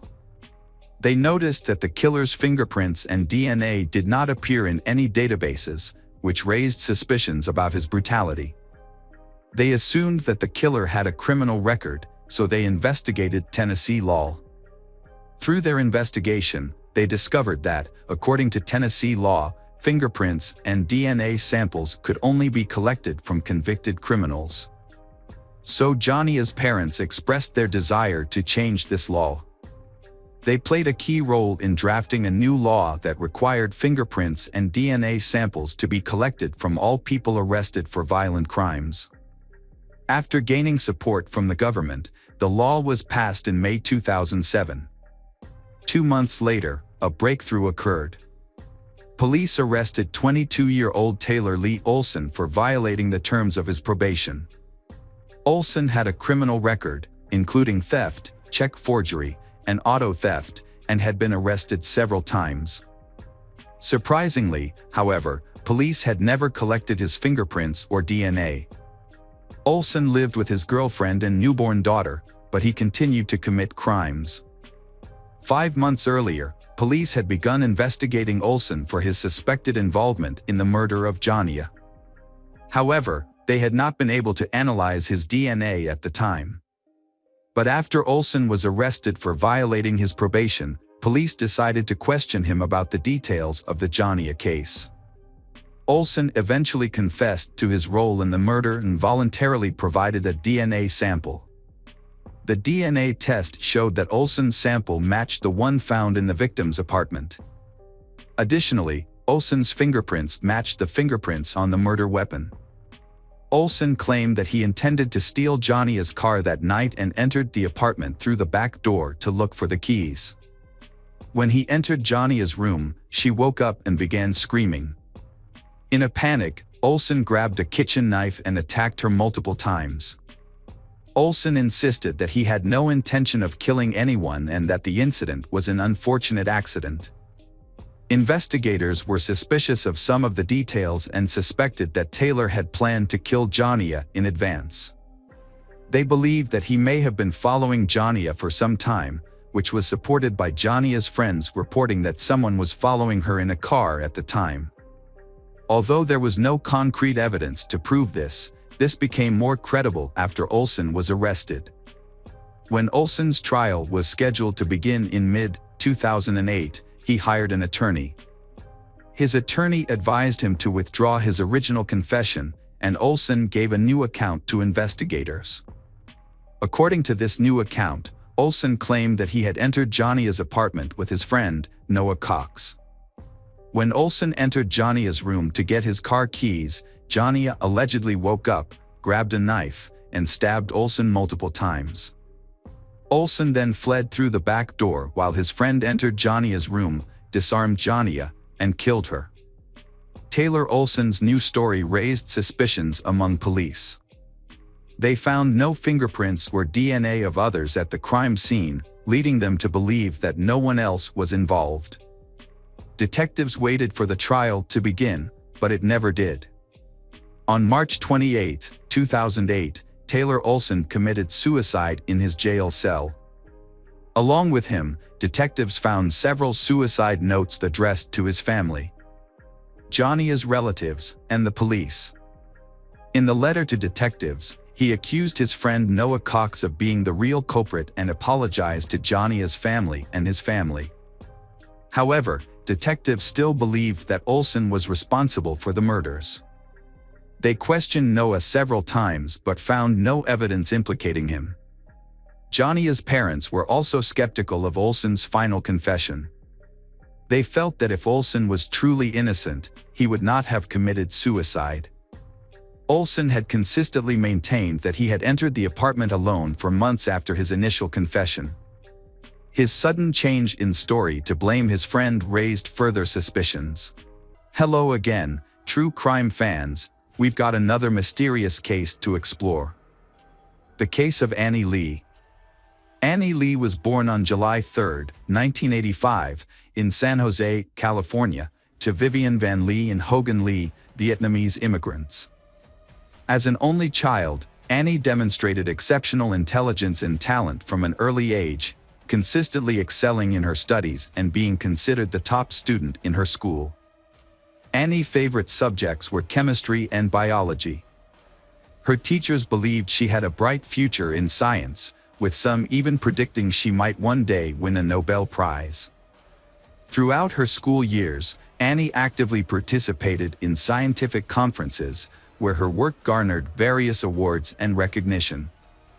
As a high school student, she secured a $65,000 scholarship to study at any U.S. university. Annie chose the University of Rochester in New York, where she studied cellular development biology and medical anthropology. She later enrolled in Yale University's graduate school, working in a scientific laboratory and pursuing a doctoral degree in chemistry and biology. Annie's dissertation focused on the study of diseases caused by metabolic disorders. During her time working in the laboratory, she gained much research knowledge, which contributed to the treatment of diabetes and certain types of cancer. Annie, a student at the University of Rochester in New York, while pursuing her studies, met Jonathan Widowski, a fellow student and promising scientist.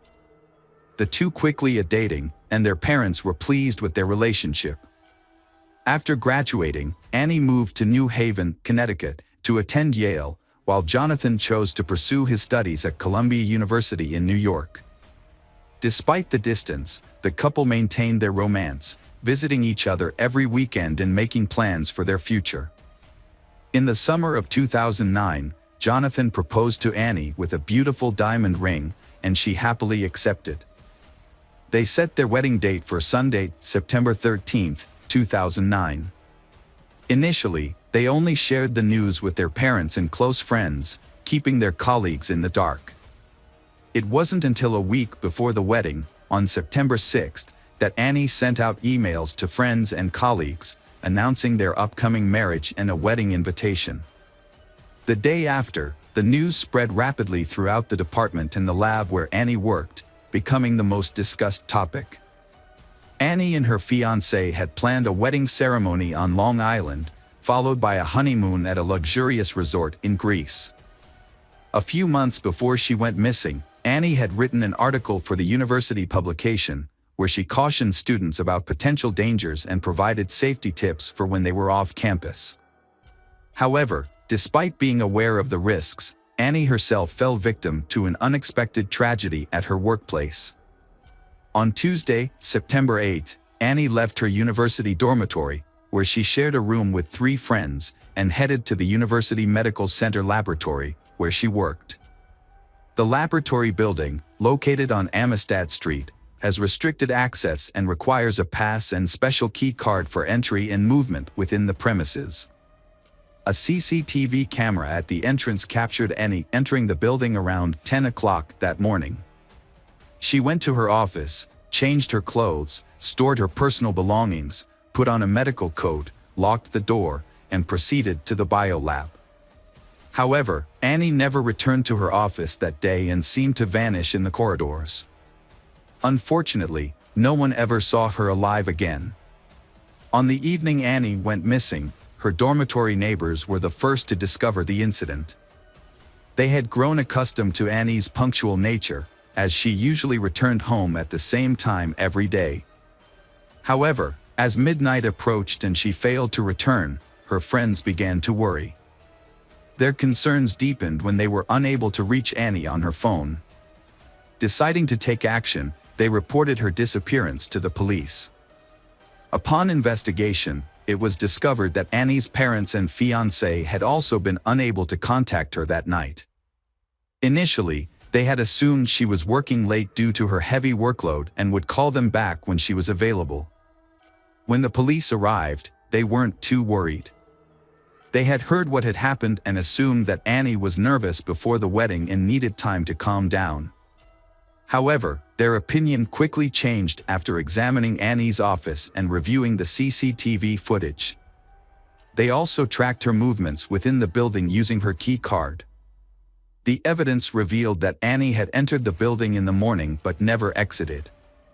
Her personal belongings, including her clothes, bag, wallet, and cell phone, were still in her office.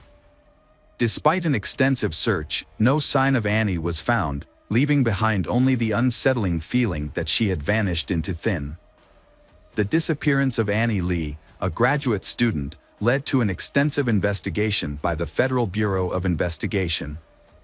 Those who knew Annie personally described her as intelligent, kind, cheerful, and energetic, with no known enemies.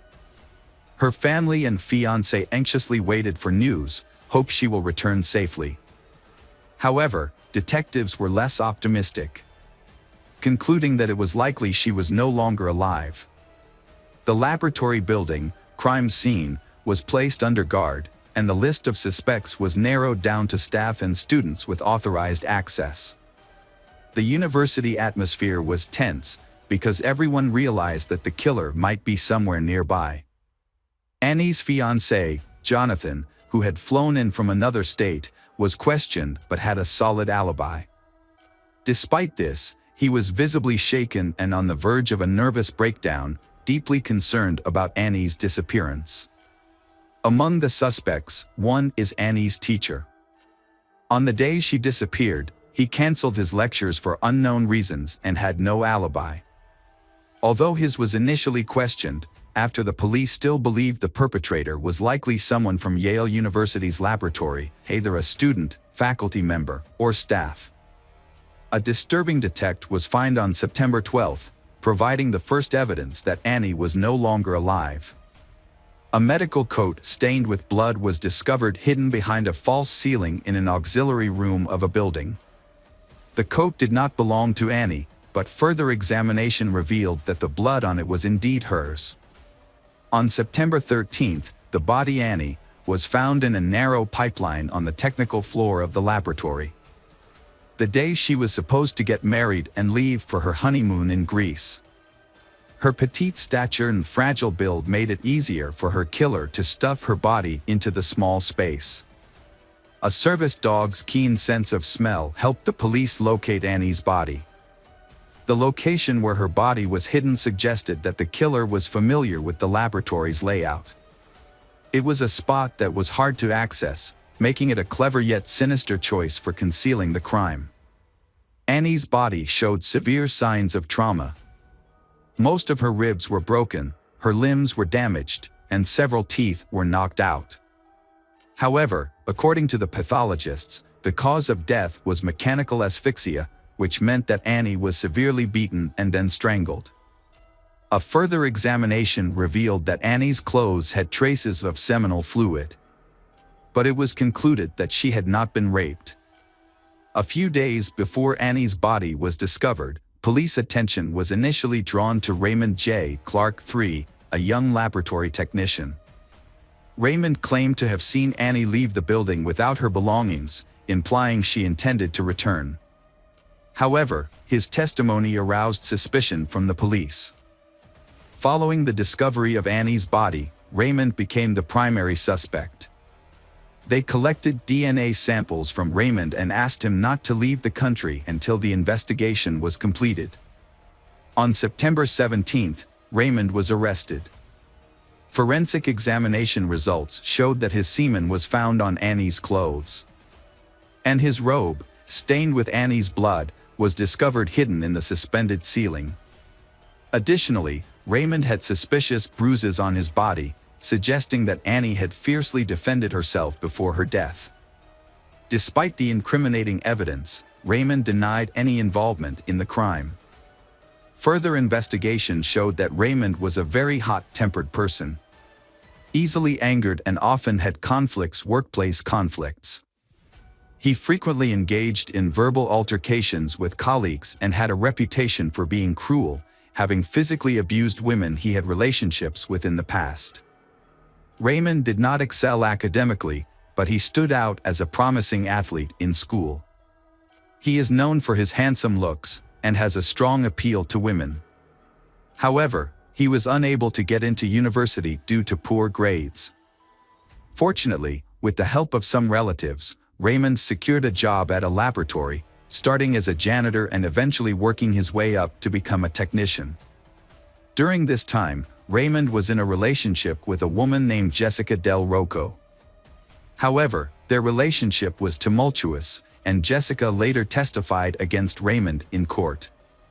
She described him as controlling, stating that he would constantly monitor her activities, read her messages, and dictate what she could do and couldn't do. He would also become violent when they disagreed.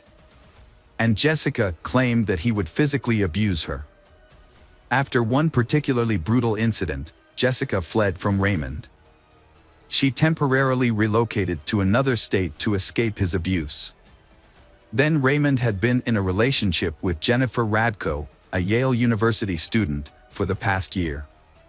Jennifer ignored rumors about his alleged infidelity with students and lab employees.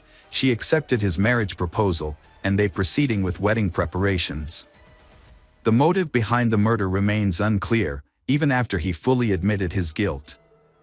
He never revealed his motive, even after admitting to the crime.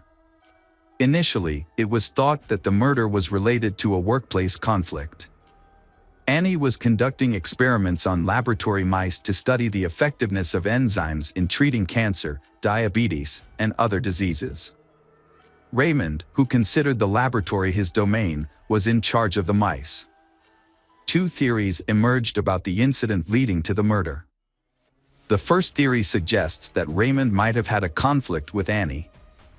On the day of the murder, Annie stayed late in the laboratory and entered the area where experimental animals were kept. Raymond, who had cleaned the area, go in there too. The confrontation could have intensified into a physical altercation, which in turn could have led to Annie being strangled by Raymond a fit of rage. A second theory proposes that Raymond had feelings for Annie, but she rejected his advances. Raymond, unaccustomed to rejection, was hurt by her refusal. When he learned about her upcoming wedding on September 7th, Raymond was completely overcome by intense feelings of jealousy. The next day, when he was alone with Annie in the laboratory, he attacked her, beating and attempting to rape her, then ultimately strangling her. This theory explains the appearance of seminal fluid on Annie's clothes. The case gained widespread media attention from the start. The victim was a promising young scientist, and the crime was committed on campus. Raymond first appeared in court in Connecticut on October 6, 2009, where he denied any involvement in the murder and the charges against him. The hearing was postponed multiple times to allow for the collection of all evidence and materials. It was discovered that Raymond had spent at least an hour with Annie in the laboratory, during which the murder took place. In an attempt to mislead investigators, Raymond used his key card over 50 times at various locations, eventually making his way to the technical floor. There, He spent around 15 minutes hiding the body in the wall. Romand then activated the fire alarm, which forced the staff to evacuate the building, providing him with an opportunity to blend in and avoid suspicion. A crucial piece of evidence was discovered in the pocket of a robe found hidden under a false ceiling, a green ballpoint pen. Further examination revealed that Romand had used this pen to sign his name in various work logs on the same day. Additionally, witnesses reported seeing Romand scrubbing specific areas of the lab floor repeatedly over the next few days.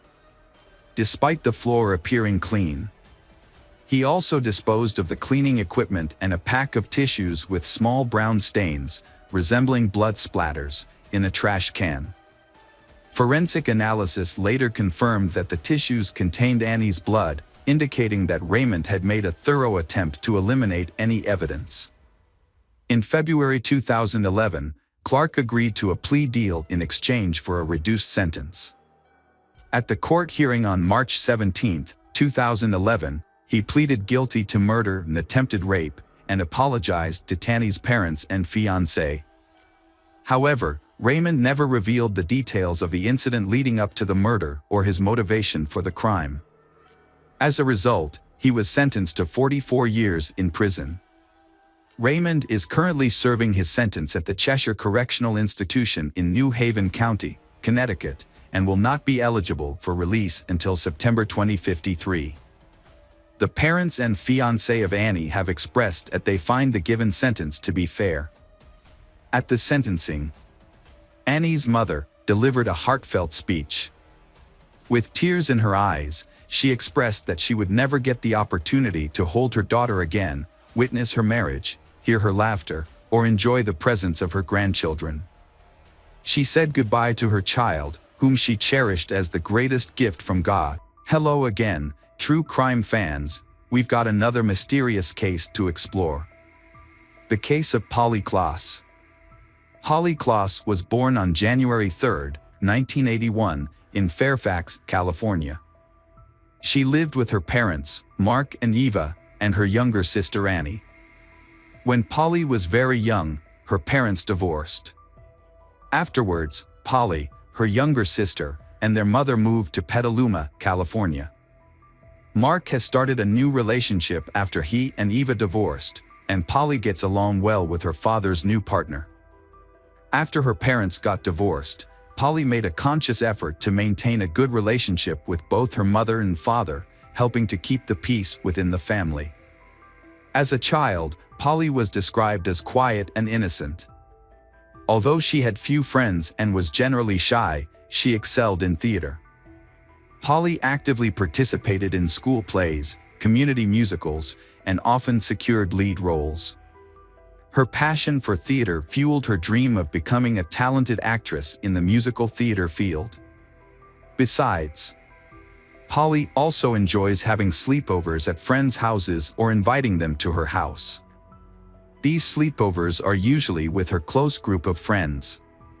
On October 1, 1993, Polly invited two friends, Jillian and Kate, to her home for a sleepover. Her mother, Eva, agreed to let the girls spend the night. That evening, the three girls had dinner and spent the first few hours together without incident. When Eva started feeling unwell with a bad headache, she decided to go to bed, around 9:45 p.m., and asked the girls to wake her if they needed anything. Eva later said she took 2 sleeping pills and fell asleep after 11 p.m. She was suddenly awakened by Jillian and Kate screaming. The girls frantically told Eva that Polly had been taken by a man who broke into the house. Eva immediately called the police and then checked on her other daughter, Annie. She was in the room, and she didn't seem to know what was going on. When the police arrived, they questioned Jillian and Kate. According to the girls, they had been in Polly's room playing, trying on different costumes for Halloween. It was around 11 p.m. when Polly suggested it was bedtime, and her friends concurred. And when Polly went to get the inflatable bed from her mother, she met a man standing at the door. The man held a knife and was not wearing a mask. But since we're approaching Halloween, The girls initially thought it was a joke and started laughing. However, they quickly realized the situation was not a joke at all. A man forcefully entered a house and became enraged when the three girls inside began to laugh. In a fit of anger, he restrained Jillian and Kate by tying their hands and feet and then demanded to know who lived in the house. Each girl replied that it was Polly.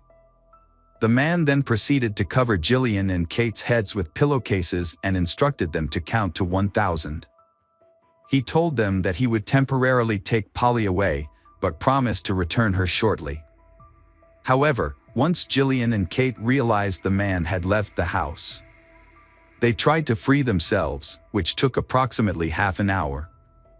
They left the room and immediately informed Eva that Polly was missing and that a man had taken her. They reported the incident to the police, providing a brief description of the man. This allowed the officers to create a sketch of the suspect to aid in the search. Unfortunately, there was limited evidence found at the scene. A few footprints were discovered, but they all belonged to Polly, Eva, Annie, or friends who had visited the house in the days leading up to the incident. Some fabric fibers found on the carpet in Polly's room were significantly different from those in the carpet at her home. Analysis revealed that they belonged to a car's carpet. Police searched cars belonging to people the family knew but found no match, leading them to believe the fibers came from the kidnapper's car. A palm print was also found, but it couldn't be matched to anyone in the databases at the time because fingerprinting and DNA technology weren't advanced enough. However, the print was saved for possible comparison to a suspect in the future. In addition to the fibers, a piece of fabric resembling silk was found in Polly's room. It appeared to have been cut from a garment with scissors and had a unique pattern. The police believed this could be a valuable piece of evidence in the future. A hair was also found, but its origin was unknown. The DNA technology weren't developed at the time prevented analysis, making it impossible to determine who the hair belonged to. The search for Polly was one of the largest in United States history at that time, with many volunteers joining in. Around 4,000 people, including police and volunteers, searched her neighborhood, vacant lots, and nearby estates for Polly. The police attempted to find the driver who resembled the sketch, but were unsuccessful. Time was of the essence, as police hoped to find Polly within 24 hours of her disappearance, after which it would be highly unlikely to find her alive. The investigation was handed over to the FBI, who also actively worked to find Polly as soon as possible. However, as each day passes, the chances of finding her alive diminish. The police asked people who lived nearby if they saw or heard anything unusual on the night Polly was abducted. Several neighbors reported seeing a suspicious man wandering around the neighborhood. Although he looked unusual, at the time, he did not cause any concern, so they did not contact the emergency services. It wasn't until police showed the neighbors the sketch of suspect, they realized it was the same person. To gather more information about Polly's disappearance, police interviewed every teacher and staff member at the school she attended. They focused on whether anyone knew the suspect or had any details about Polly's situation. However, none of them had any knowledge about the incident, and everyone had an alibi for the time of the incident. Additionally, none of the school staff matched the suspect's description. In their investigation, the police went as far as comparing fibers found at Polly's home with the car mats of the school staff's vehicles. But all of them do not coincide.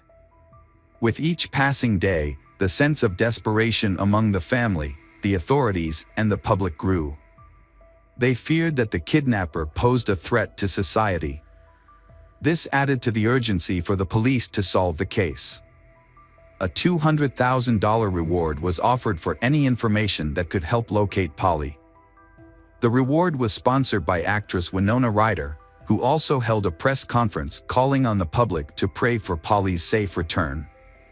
Also, Polly's case happened in 1993, a time when the internet was still in its early stages of development. Law enforcement agencies, including the police and the FBI, were not yet familiar with using the internet to disseminate information or search for missing persons. Three people from California took matters into their own hands and posted information about Polly on the internet. This included a picture of Polly, a sketch of her suspected kidnapper, and a reward advertisement for any useful clues. At the time, there was no social media, but the information still managed to spread and reach approximately 25 million people in the US. FBI investigators believe that social media can play a significant role in their investigation into Polly's disappearance. Although a large number of people are following the case online, but no clues from internet users could help solve the case. Nevertheless, the campaign has attracted a large number of volunteers and several call centers have been set up to handle the volume of calls received each day. As a result, families of other missing children reached out to the Polly family for support, hoping to find their own children too. It had been weeks since Polly's abduction, and investigators were growing increasingly frustrated. They had no new leads and had yet to identify the kidnapper, making DNA comparisons impossible. Just when things seemed bleak, Polly's father, Mark, received a phone call from a girl claiming to be Polly. She explained that she was at a hotel and that her kidnapper had temporarily left her alone, allowing her to make the call. The girl then hung up, and Mark immediately informed the police. Unfortunately, the FBI did not have tools to trace the call at the time, so they had to wait for another call, in the hoping it would give them the opportunity to trace the kidnapper's location. A few hours later, the second call came. It was the same girl who had spoken to Mark earlier. The police were able to trace this call but were surprised to find that it did not lead to a hotel, as the girl had claimed, but rather to a residential neighborhood. When officers arrived at the house from which the call was made, they discovered it was a prank call made by a teenage girl around the same age as Polly. The girl's voice was similar to Polly's, which was the reason behind the confusion. According to her, her friends had dared her to make the call. She wasn't arrested or taken to the police station, but her parents were asked to control her behavior and advise her against making such serious and false claims in the future. On November 28, 1993, about 2 months after Polly's disappearance, a woman contacted the police to report finding 3 suspicious items on her large plot of land. Upon further investigation by the police and FBI, they discovered 3 crucial pieces of evidence: a piece of silk identical to the one found in Polly's room, a pair of ballet ties that Eva reported missing on the night of Polly's disappearance, and duct tape. This led the police to speculate that Polly was likely in the area. The FBI uncovered more information that shed light on the case. On the day Polly went missing, the same woman had reported to the police that strangers had been frequently visiting her plot of land. The property didn't have a fence around it, despite signs indicating it was private. As a result, many strangers unknowingly trespassed on the land, with the owner often encountering intruders. However, one incident stood out, especially considering it occurred on the night Polly was abducted. On that evening, a man in a car drove onto the property, but his vehicle got stuck in the mud. The nanny, who looking after the homeowner's son, was the first to see the man but was too scared to approach him. The owner also chose not to approach the man due to a fierce look in his eyes, so they decided to call the police. When the officers arrived, they questioned the man, who claimed he was unaware he was on private property and promised to leave immediately. However, he asked for help pulling his car out of the mud. The police observed that the man was visibly nervous and sweating, appearing to be under the influence of a substance. But they were unable to administer a drug test and couldn't arrest him since he wasn't being violent. Finally, the policeman helped him get the car out of the mud, and the man drove away. The man's name was Richard Allen Davis, born in 1954 in San Francisco, California. Richard's childhood was marked by violence at the hands of his parents, particularly when he was 12 years old. This led to his parents' separation, and his mother completely disowned him, stating she wanted nothing to do with her son and leaving him in the care of his father. Richard's father was highly irresponsible, often leaving the house for extended periods of time, sometimes days, and leaving Richard alone. Richard sometimes stayed with neighbors or would seek out relatives. Richard started committing crimes when he was a teenager. He started stealing, got into fights, and spent several months in a reformatory school. At the age of 17, he committed a violent robbery that almost resulted in the death of the victim. The judge offered Richard two options: reform school or joining the U.S. Army.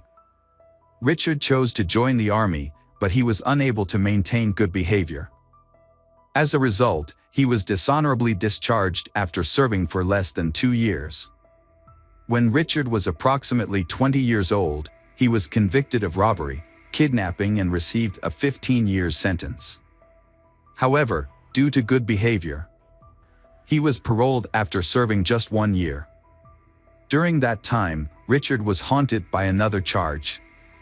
Many of Richard's friends believed he had killed a 19-year-old woman named Marlene, despite the police determining she had left willingly. Marlene's close friends suspected Richard was the culprit responsible for her death the night they attended a party together. Nonetheless, these allegations remained unsubstantiated rumors at the time.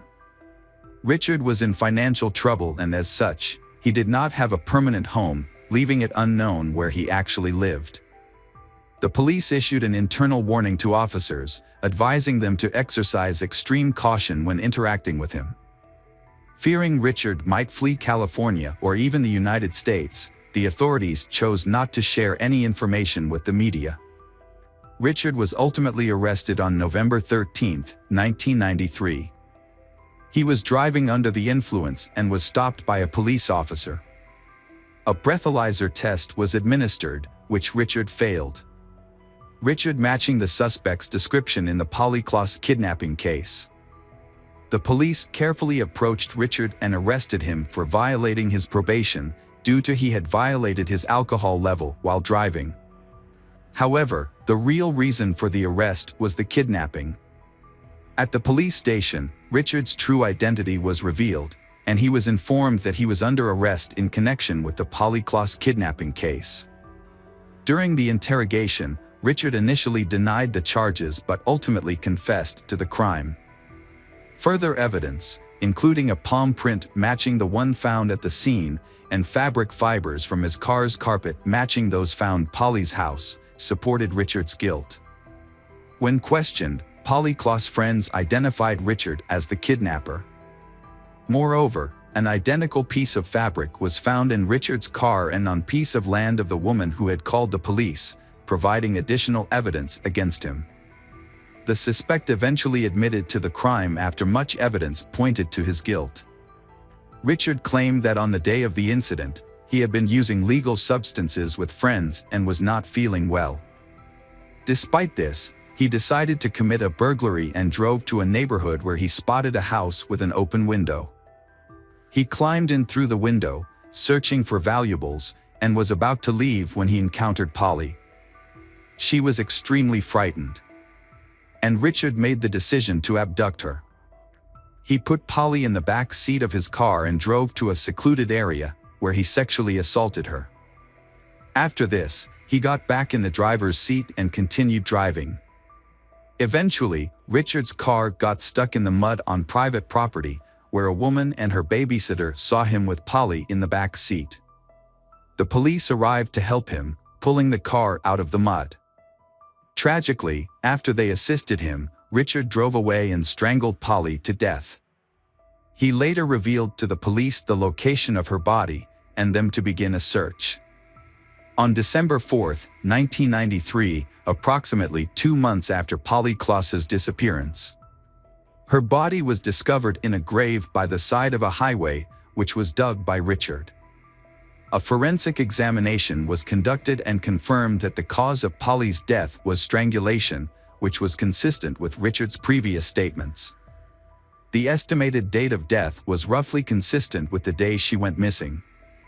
With this evidence, Richard went on trial for kidnapping, murder, and rape. During the trial, Richard was given the opportunity to say a few words.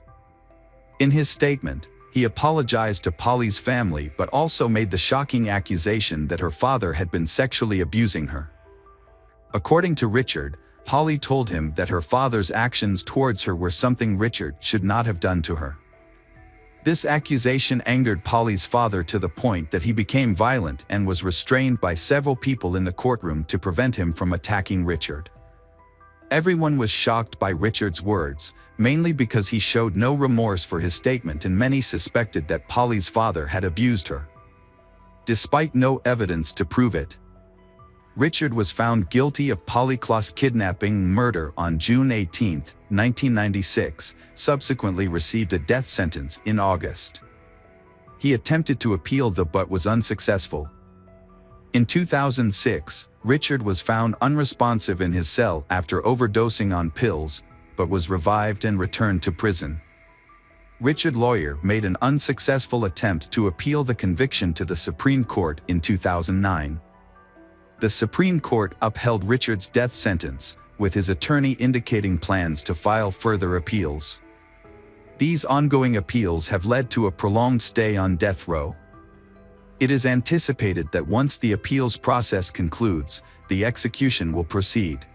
Hello again, true crime fans, we've got another mysterious case to explore. The case of Jennifer Dulos. Jennifer Dulos was born in 1968 in New York. Her father is Hillard Farber, a banker, and her mother is Gloria Tenenberg, a philanthropist.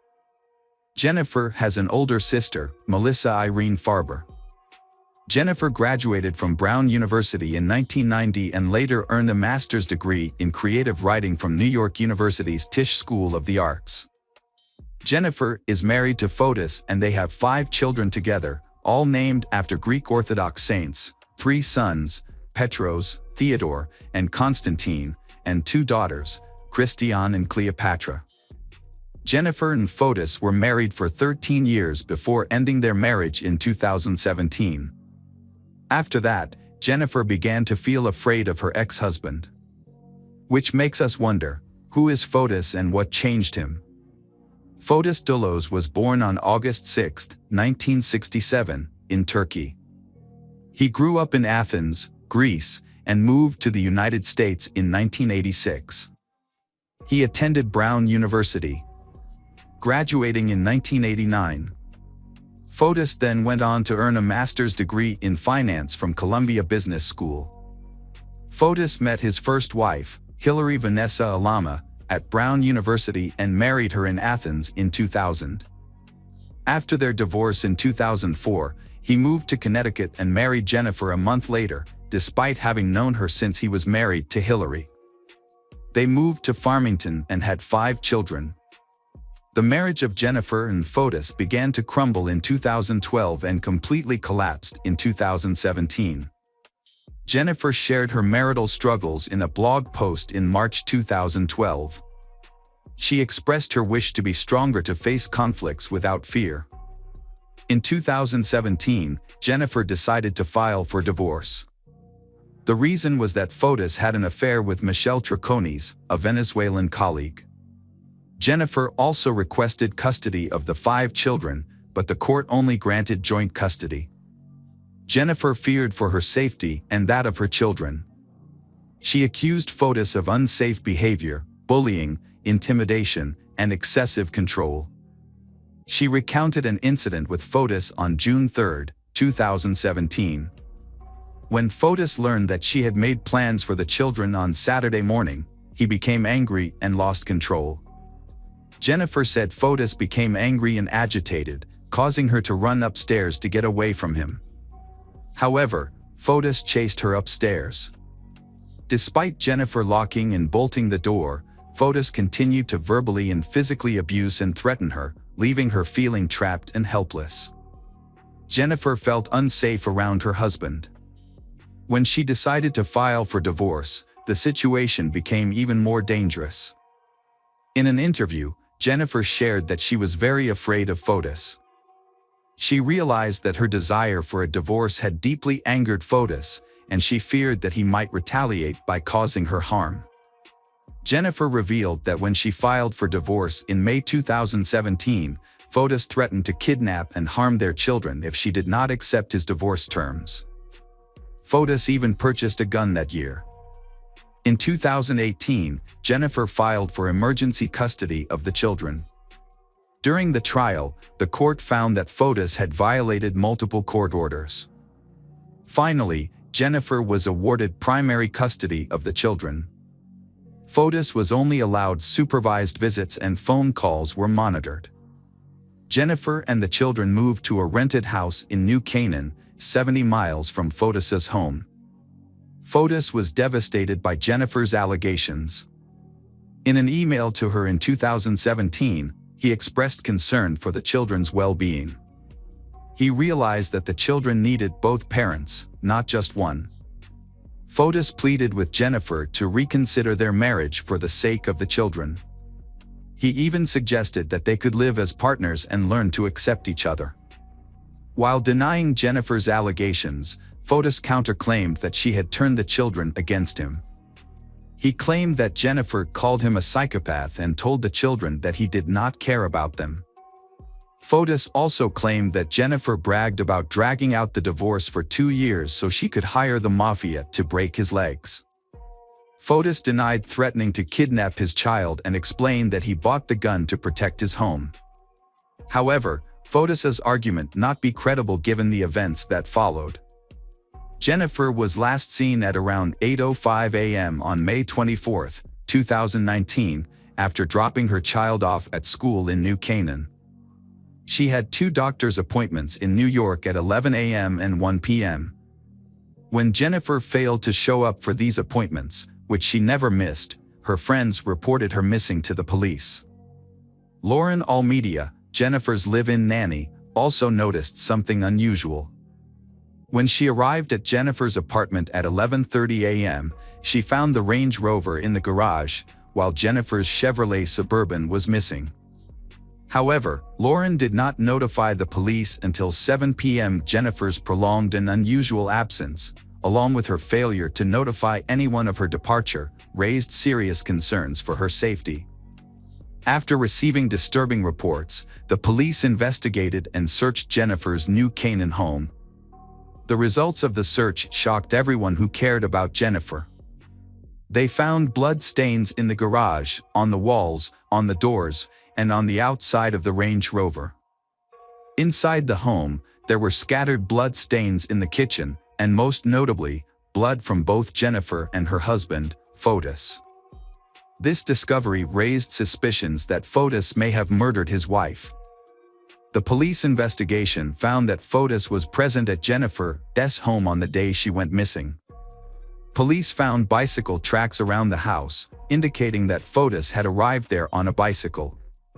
According to the police theory, Fotis stalked and waited for Jennifer to return from dropping off her children at school.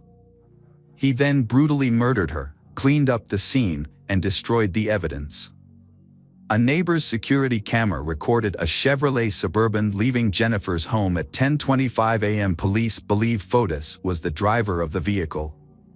Police alleged that Fotis hid Jennifer's body along with items used to clean up the crime scene in his vehicle. He then abandoned the vehicle about 3 miles from the town of New Canaan. Based on these suspicious actions, police believe Fotis was the perpetrator of Jennifer's death and a ruthless killer. At around 7:30 p.m. that night, security cameras recorded Fotis and his girlfriend Michelle taking out the trash. Notably, they used up to 30 different garbage bags along Alfred Avenue in Hartford. When police searched the garbage bags, they found several suspicious items in the trash bags, including toiletries, bloody clothing, and used gloves. Blood on the clothing matched Jennifer, while Fotis' DNA was found on a glove and a garbage bag. These findings confirmed police's initial suspicions that Fotis was involved in Jennifer's disappearance.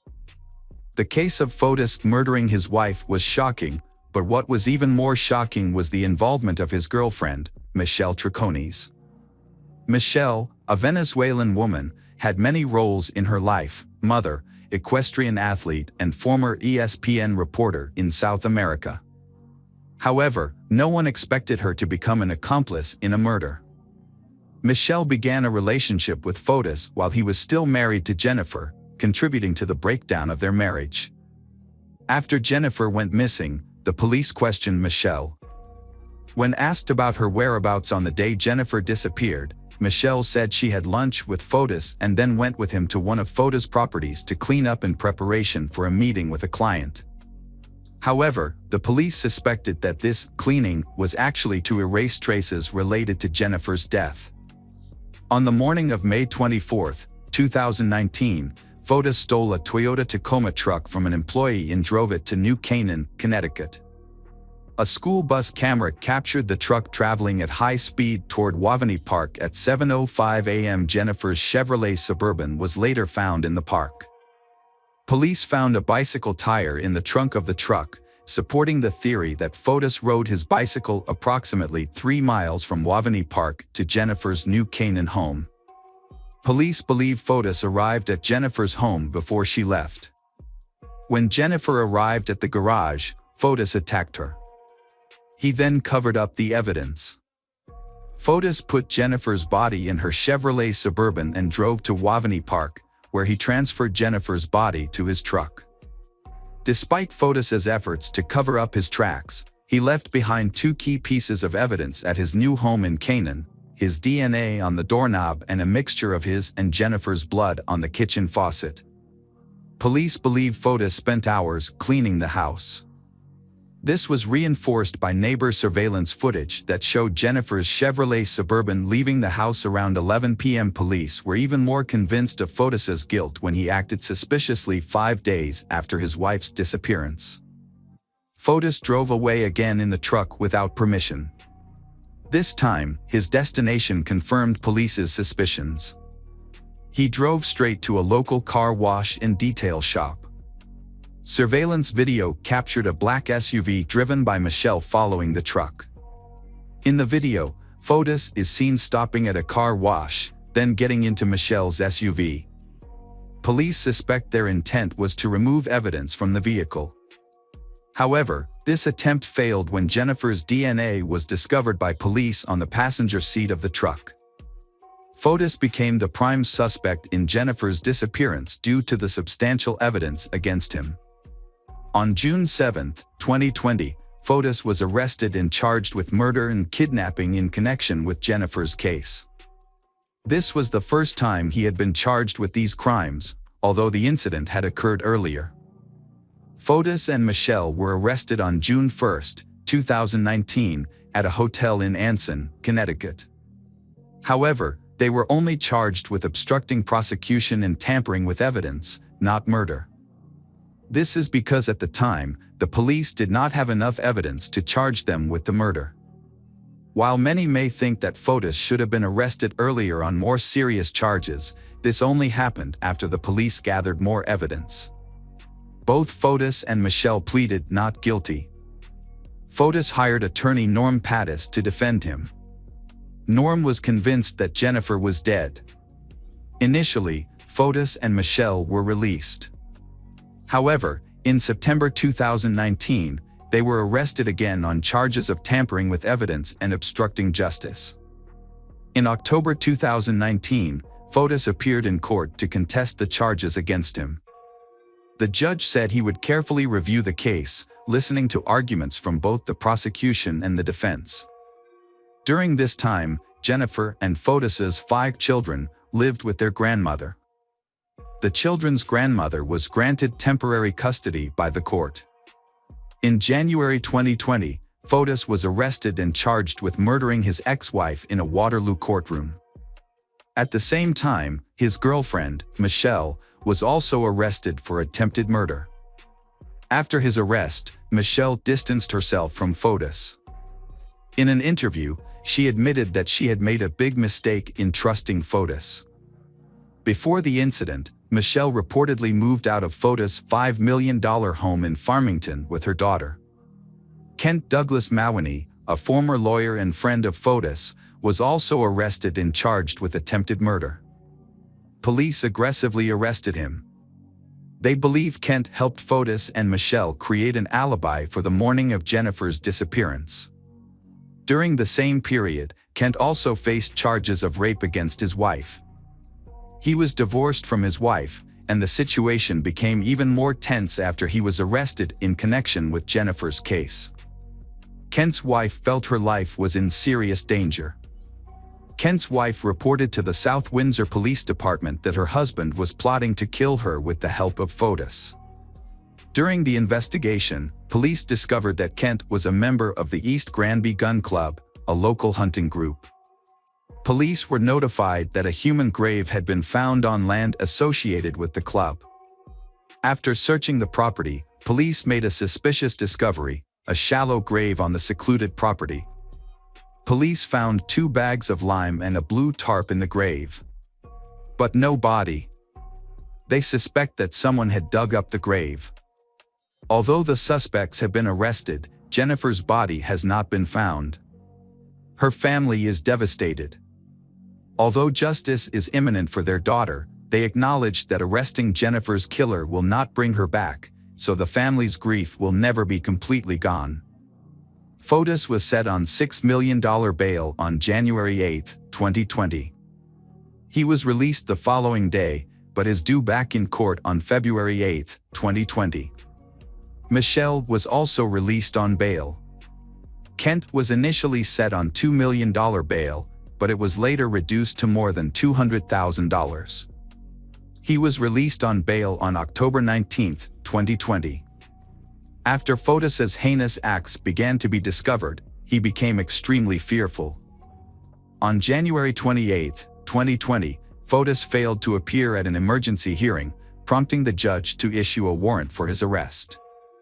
When police arrived at Fotis's Farmington home to serve the warrant, they found him unconscious in his car, unable to face the consequences of his actions. Fotis attempted suicide by inhaling carbon monoxide. He connected the SUV's exhaust pipe to a vacuum cleaner and placed it inside his car. Police performed CPR and restored his weak heartbeat. He was then taken by ambulance to Yukon Medical Center, then transferred to Jacob Medical Center in the Bronx for hyperbaric oxygen therapy. While in the hospital, Fotis' children, who were living with their grandmother, visited him for the first time since he was charged with Jennifer's murder. Police found a suicide note in Fotis's car. In it, he wrote that he could not bear to spend even 1 hour in jail for a crime he knew nothing about. On January 30, 2020, Jacobs Medical Center confirmed Fotis' death. Police later released a report that included information from Anna Curry, Fotis' last girlfriend. Anna said she was with Fotis on the day of the emergency hearing. According to Anna, she and Fotis planned to drive to court together, but finally Fotis suggested they go separately. Anna admitted that she was panicked and she received a call from Fotis's lawyer asking about Fotis's absence from court. Anna was driving at the time and responded that Fotis was supposed to be there. The attorney said the GPS device showed that Fotis was still at his home in Farmington. Anna immediately realized that Fotis might have harmed himself and asked the attorney to call 911. After Fotis' death, the murder charges against him were dismissed on March 3, 2020. The judge ordered the prosecutor to apply null prosequi, abandonment of prosecution. This does not mean that Fotis is acquitted, but simply that the case cannot proceed due to his death. Abandonment of prosecution acknowledges this fact, but gives the prosecutor 1 year to reopen the case if he wishes. Otherwise, the case will be dismissed permanently. During the hearing, Fotis' attorney Norm Pattis wanted to clear his client's name. He claimed that Fotis was framed and argued that the framer had dumped bloody clothes and incriminating evidence in front of Fotis's house.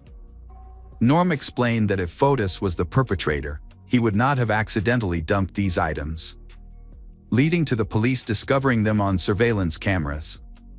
Norm asked for the Fotis estate to be substituted as a defendant, but the request was not considered. Michelle is under house arrest after being charged with conspiracy to murder Jennifer. Michelle's attorney, John Sean, admitted in an interview that his client's case has not progressed. Michelle was scheduled to appear in court on August 6, 2020, while Kent Douglas Mawhinney was scheduled to appear in court on June 2, 2020. Both have pleaded not guilty to the charges. In an interview, Michelle responded to those who judge her without knowing her well. She admitted that she can be wrong about others, but she cannot say whether Fotis killed his wife. However, she believes that believing Fotis was a waste of time, and this has been proven true. For years after Jennifer went missing, she has still not been found. Police searched for her body in several locations over the years. In 2019, they began searching Wavani Park, 3 miles from New Canaan. They used dogs and a helicopter to thoroughly search the area. The search for Jennifer expanded beyond the initial area, including New York City, where the family owned property. After a thorough search there, police turned their attention to central Connecticut. In Hartford, police discovered surveillance footage showing Fotis dumping trash bags in various dumpsters around the city. This led to a weeks-long search of the waste treatment plant, where police found key evidence. The search continued at a fishing pond in Avon that the Dullos family frequented. Police also searched properties owned by Jennifer's husband's company in central Connecticut, with an estimated 3,000 acres searched. However, despite extensive search efforts, Jennifer has not been found. In August 2021, the investigation led police to a Farmington home on Mountain Spring Road that was associated with Jennifer's husband. Police decided to search the home to follow up on previous leads. They invited Bob Perry, a well-known expert in finding unmarked graves, to join the search. Police also brought in septic tank pumping equipment and an excavator to increase the effectiveness of the search. However, to date, police have not released any information about the discovery of Jennifer's body. Although the tragedy of Jennifer was heartbreaking, it did lead to a positive outcome. In May 2021, the Connecticut Senate passed a landmark domestic violence bill. The bill was named after Jennifer and Jennifer Magnano, 2 victims of domestic violence. The bill received near-unanimous support from members of the Senate. Governor Ned Lamont signed the bill into law on June 28, 2021. Jennifer's family is still deeply saddened by her passing. In a recent interview, a family spokesperson expressed their deep sorrow for Jennifer. He emphasized that her wonderful personality and optimistic spirit left a deep impression, causing even those who never met Jennifer to feel heartbroken by her disappearance. Hello again, true crime fans, we've got another mysterious case to explore. The case of Greg Mulvihill. Greg Mulvihill and Diana met on a dating website in 2005. Both living far from their families, they decided to move to San Diego together. Diana had been passionate about fitness since she was young, playing sports in high school and eventually becoming a triathlete as an adult. Their love of the outdoors and fitness brought them closer together. 2000s, Diana and Greg both were highly skilled professionals and achieved great success in their careers. Diana was considered extremely trustworthy by her peers. Diana and Greg first met in 2005, and 2 years later, they decided to get married, marking the beginning of their new life together. They chose Costa Rica for their honeymoon, where they had the opportunity to learn to surf. In the early days of their marriage, they made the most of their time together, experiencing many exciting adventures together. After their wedding, Diana and Greg moved to Carlsbad, a suburb north of San Diego. The area has a mix of lagoons, hiking trails, hills, and secluded spots. Diana was immediately drawn to the area. She enjoyed the quiet atmosphere and the beautiful scenery around her. 3 years after their wedding, Diana was diagnosed with fibromyalgia, a chronic condition that affects millions of people worldwide. Fibromyalgia is characterized by pain and tenderness throughout the body. While the exact cause of fibromyalgia is unknown, there are a number of factors that may contribute to the condition. To help her cope with her fibromyalgia, Greg took her on a relaxing vacation to Santa Cruz, California in 2011. Greg was a caring husband who understood the impact fibromyalgia had on Diana's life. The condition caused constant muscle pain, fatigue, and limited her energy, making it difficult for her to maintain a job. Diana's ongoing health struggles eventually led her to give up her career. With more time at home, she longed to become a mother. Diana and Greg tried for years to have children. But Diana suffered multiple miscarriages. The loss of these pregnancies affected Diana, both physically and emotionally. Although Diana did not have children, she had two cats, Lanny and Turtle, whom she loved dearly. One day, Turtle became ill and passed away. To help Diana through this, Greg adopted a kitten for her, whom she named Taffy. Greg's gift helped Diana greatly. After years of trying to conceive without success, Diana was shocked to discover that she was pregnant. Greg was overjoyed and eager to become a father. Diana shared the same sentiment, feeling that her dream of becoming a mother was slowly coming true. In September 2012, Diana gave birth to a baby boy. After the baby was born, Greg took time off work to care for his newborn son. He was very happy and cherished every moment with his son. Diana, on the other hand, was worried about her son's health, wanting him to be happy and healthy. Over time, Diana began to suspect that her son might have a condition similar to her fibromyalgia. However, Greg believed that their son was healthy. Despite their differing opinions, Diana remained convinced that their son had the disease. Diana began extensive research and discovered guaifenesin, a drug commonly used to treat chest infections. Some believe that guaifenesin can help relieve the symptoms of fibromyalgia, leading Diana to consider giving her son a high dose of the drug. However, Greg was against giving his son the drug. The disagreements between Diana and Greg over how to care for their son added to the tension and pressure in their marriage. When Greg injured his shoulder and lost his job, tensions escalated. With her income reduced, Diana sought a sales position to supplement the family income. She also tried to generate income through online cooking videos, with Greg helping behind the camera, but the project failed. Diana then made promotional videos featuring cat litter, but these also failed to bring in the desired financial returns. When their son turned 2, the constant arguments and disagreements between Diana and Greg over their son's health issues continued to cause tension. They found themselves unable to find common ground. Diana confided in a coworker about her feelings of frustration and lack of support from Greg, revealing a deep rift between them. In July 2014, police questioned Greg about Diana's allegations of abuse. According to police, Diana filed several police reports regarding Greg's actions.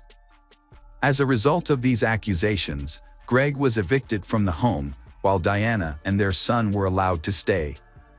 Diana confided in a friend about Greg's abuse, saying that the incident occurred while she was sleeping. According to Diana, her medication made her drowsy, and when she woke up, she found Greg touching her without her consent.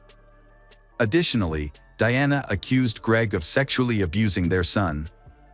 These allegations led to the involvement of Child Protective Services. Greg denied the allegations, believing that Diana fabricated the complaints because he disagreed with her about their son's health status. In response, Greg filed for divorce and sought custody of their son. The police searched for evidence to support claims of abuse against Greg and his son. Ultimately, a judge ordered both Greg and the boy to undergo psychiatric evaluations. After an investigation, the evaluations found no evidence of child abuse by Greg. Additionally, the police found no evidence that Greg had assaulted Diana.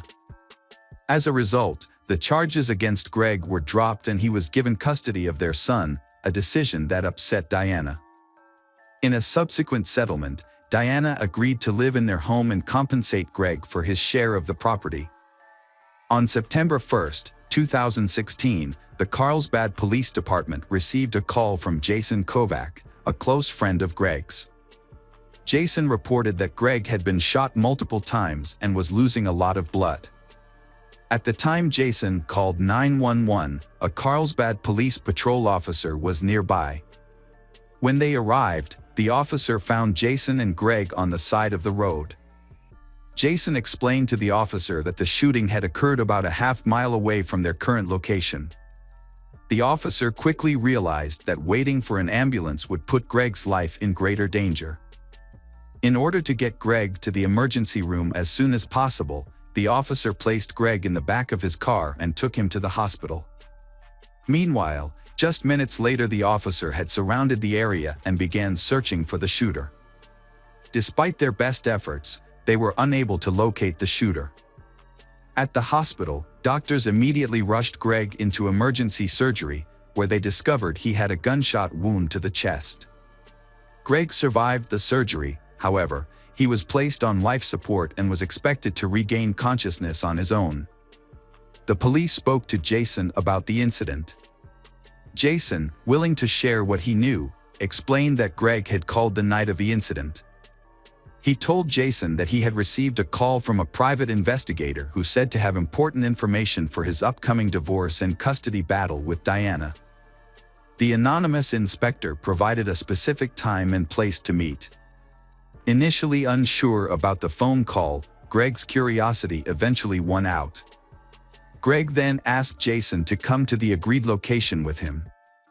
Concerned for Greg's safety, Jason agreed, and they prepared by bringing flashlights and baseball bats for protection.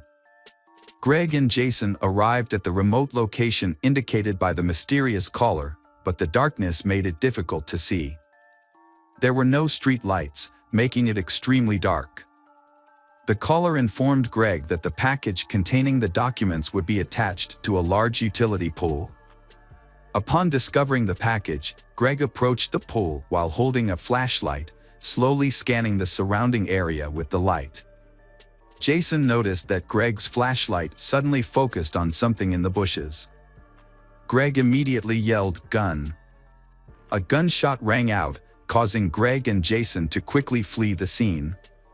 Bullets whizzed past their heads as they ran toward their car. When they reached the car, Jason realized that Greg had been shot. Jason quickly called 911, but was unable to provide a detailed description of the shooter to the police. However, he was able to lead them to the exact location of the shooting. During the investigation, police searched the area where the shooting occurred and focused on a utility pole, as the caller had told Greg to retrieve a package from that location. Near the pole, police discovered a neatly folded towel. Police found this suspicious and wondered if someone had intentionally left the towel behind to trick Greg into thinking it was a package he was supposed to retrieve. According to Jason's testimony, he reported hearing up to 6 gunshots at the scene, but police were unable to find any shell casings or weapons. The lack of forensic evidence led investigators to believe that the shooter may have had extensive experience and knowledge of weapons, allowing them to avoid leaving any evidence of the crime. As police searched the area where Greg was shot, they noticed a distinct smell of feces in the air. Further investigation revealed a pile of feces along with a towel nearby, which appeared to have been used to clean up after someone had defecated. Both the stool and towel samples were preserved and sent to the crime lab for forensic analysis in an attempt to find clues or potential evidence related to the shooting. However, the process of collecting DNA evidence is time-consuming, and it took up to a month to develop a DNA profile from the stool and towel samples. While waiting for the DNA results, the police continued their efforts to find the shooter. They examined all available evidence, followed up on potential leads, and thoroughly investigated several individuals. The police focused on Greg's estranged wife, Diana. The police asked Diana to come to the police station for questioning. They wanted to know if she knew of a private investigator who had worked with her husband, Greg, on matters related to their divorce. Diana claimed that she knew nothing about the detective and said that she no longer spoke to Greg. She also gave an alibi, saying she was home with her son at the time of the shooting. When questioned further, Diana said she could not think of anything else to add and could not identify anyone who might have been involved in the crime. Greg regained consciousness and began his recovery. As his health improved, the police interviewed him about the incident. They asked about his wife Diana and her possible involvement in the shooting. Greg admitted that he and Diana had a troubled history and were in the midst of a tense divorce and custody battle over their son. He suspected that Diana might have been involved in the shooting.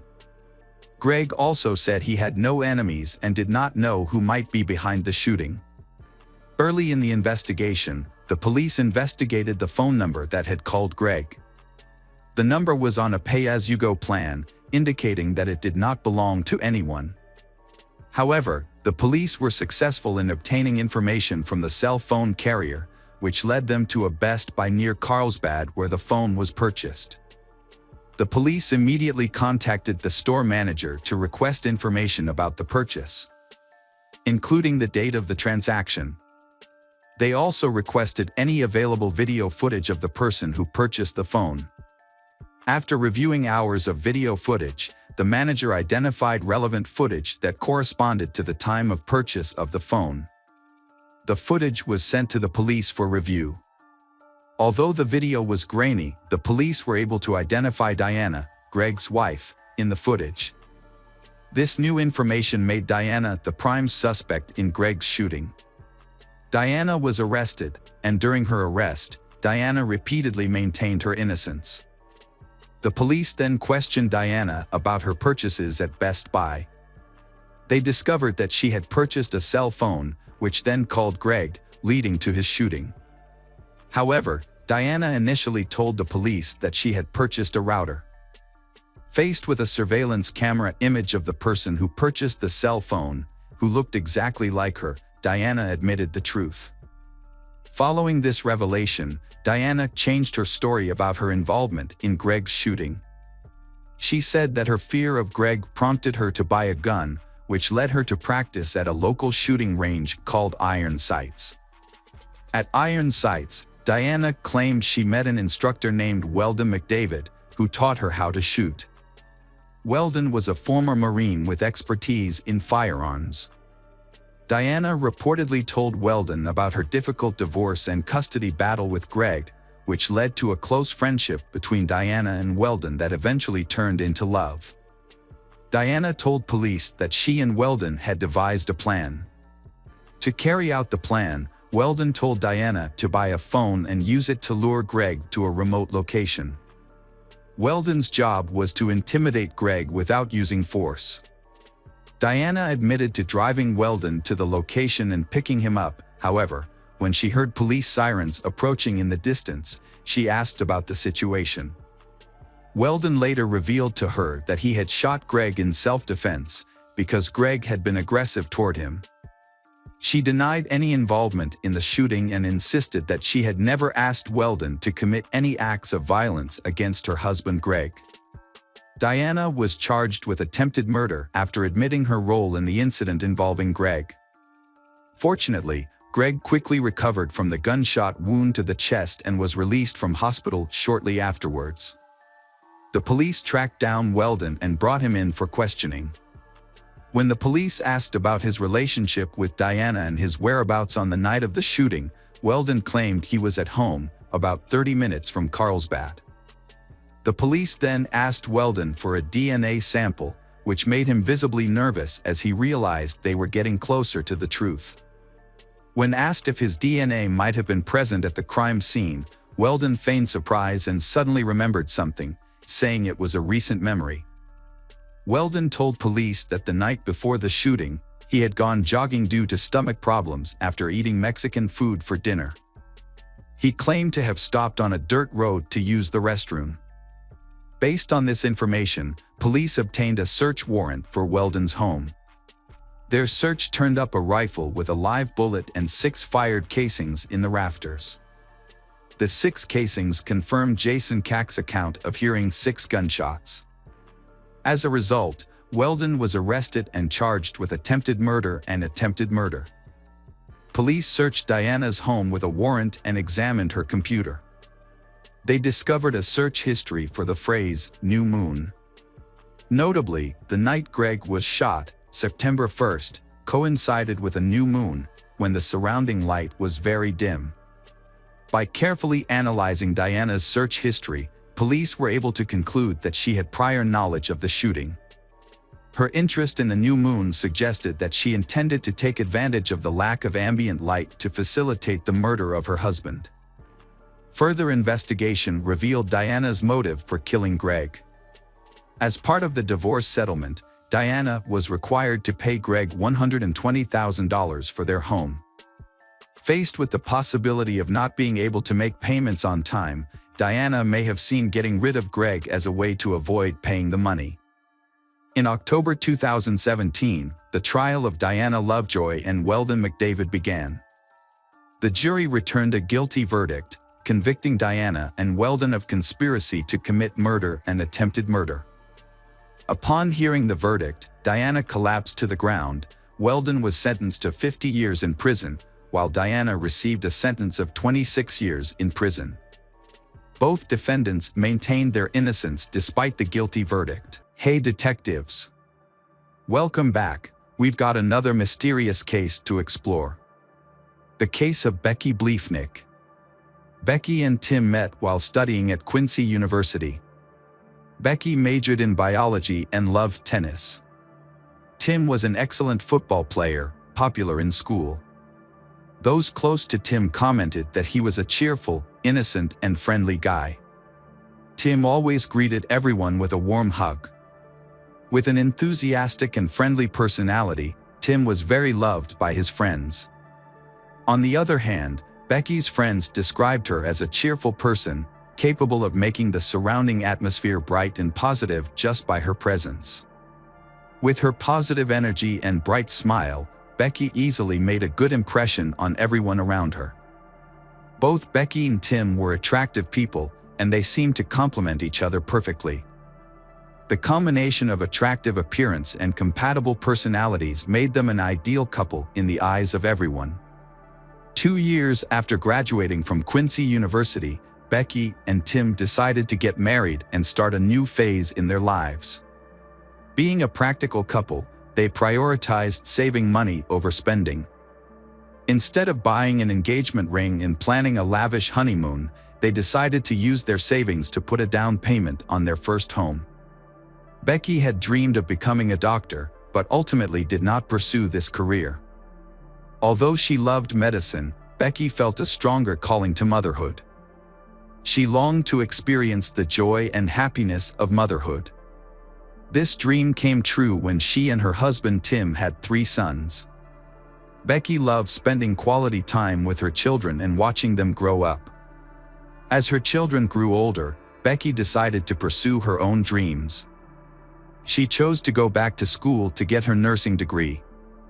On the other hand, Tim has always been a performer, from his time in community theater in Quincy to creating comedic videos on social media. He has the ability to captivate audiences with his humor and charisma. In 2008, Tim decided to challenge himself by entering the competition American Gladiators. Although he did not make it to the final round, he tried his best and made it to the final audition round of the show. In September 2019, Tim took a new opportunity to attract attention and showcase his talent. The production team of the popular TV show Family Feud invited Tim and his family to participate. However, Becky could not join him because she was attending nursing school. Determined to make the most of the opportunity to participate in the show, Tim gathered his family, including his parents and brothers. Family Feud is a television game show where 2 families compete against each other by guessing the most popular answer from a survey of 100 people. Steve Harvey, the famous host of Family Feud, asked Tim, What do you think is the most popular answer to the question, "What's the biggest mistake you made at your wedding?" Tim, known for his sense of humor, surprised Steve Harvey in the audience with his clever answer. He said, "Honey, I love you, but said I do." This statement was shocking and made the whole studio laugh. Although this answer was not expected, it still won second place on the leaderboard, earning Tim and his family many points. The Bleefnick family competed on Family Feud for 3 episodes, winning a total of $20,000. The prize money was divided equally among the family members. There was one notable exception, however. Tim did not share his reward with his wife, Becky. After many years of marriage, Becky and Tim's relationship began to strain. When Becky decided to become a nurse, Tim strongly objected. He said he was worried about Becky's health because nursing was often a high-stress job. Tim also noticed that Becky often had difficulty controlling her patience and stress when caring for the children. This made him worry about her ability to handle the job of a nurse. However, Becky's friends had a different view of Tim's reaction. They believed that Tim did not want Becky to be independent and free to pursue her own interests. Over time, they noticed that Becky was no longer as happy in the marriage as she had been before. Things were going well for the first 5 years, but then Tim began to act more controlling and manipulative towards Becky. Becky's friends noticed that while Becky was putting a lot of effort into her studies and nursing work, Tim was not contributing his fair share to the household chores. Tim did not participate in cleaning and taking care of their son. Instead, he left Becky to shoulder all the household chores after her long, tiring shifts at the hospital. Becky noticed that their marriage was struggling and wanted to work on this with Tim. She suggested that the two of them go to marriage counseling, hoping that this would help them improve the situation and mend their relationship. However, Tim refused this proposal, leaving Becky feeling disappointed. Although Becky tried her best to save their marriage, Tim had other intentions.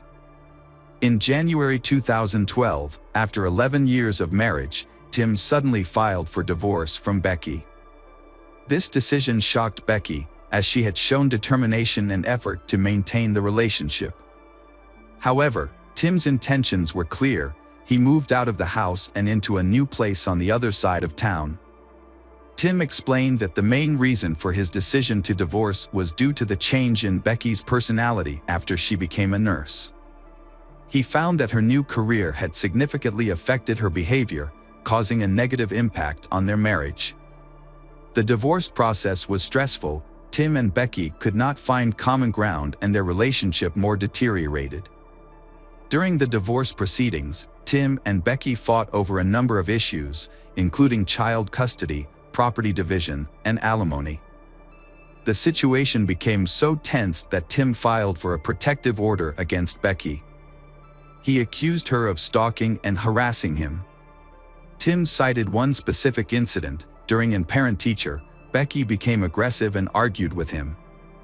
As evidence, Tim provided a cell phone video of Becky banging on his car door outside the school after the conference. Becky, however, had a different view of the situation. She believed that Tim was the one who was harassing her. Becky texted her friends to share her concerns. In the messages, she described multiple instances of Tim's violent behavior, including yelling at her, pushing her in front of the children, and throwing things around the house. Becky sent a text message to a friend, expressing her deep concern about Tim's mental health. She noticed that Tim was becoming more hostile and unpredictable. Recently, a co-worker of Becky's was murdered by her partner, which made her even more fearful for her safety. Becky began to suspect that Tim might harm her, similar to what had happened to her co-worker. As a result, Becky sent a text message to her sister, saying that if anything happened to her, Tim would be the one to pay the most attention. Becky was worried that Tim would use force to gain custody of their child. This message made Becky's sister very worried about her sister's safety. She understood that Becky's fears were justified and that Becky needed immediate help. Out of concern for Becky's safety, her sister convinced her to seek help from the Domestic Violence Support Center. After some consideration, Becky decided to file for a protective order against Tim. After reviewing both Tim and Becky's requests for protective orders, the judge decided not to grant either of them. Instead, the judge ordered them to stay away from each other's homes, except to exchange custody of their children. On February 22, Becky and Tim's 3 sons, ages 12, 10, and 5, stayed overnight at Tim's house. Tim's house is about a mile from where Becky lives. The divorce proceedings between Becky and Tim are expected to be finalized within the next week. The next day, Tim called Becky's father. He explained that he had been unable to reach Becky and that she had not picked up her sons from school as usual. Becky's father, knowing that his daughter was devoted to her children, realized that something serious must have happened that had left Becky unable to perform her duties as a mother. Concerned about Becky's health, her father drove to her house immediately. When he arrived, he entered the house and walked through the rooms, calling Becky's name. Receiving no response, he went upstairs and entered his daughter's bedroom. Inside, he witnessed a horrifying scene: Becky lying motionless in a pool of blood, her body covered in gunshot wounds. Investigators arrived at Becky's house after her father discovered her body in the bathroom. Becky's body was lying on her back, covered in blood and showing no signs of life. Investigators began their investigation by thoroughly inspecting the exterior of the home. After a thorough search, they determined that the suspect had entered the home by forcing open an upstairs window in a child's bedroom. This discovery revealed that the suspect had used a porch chair to gain easy access to the home and onto the roof.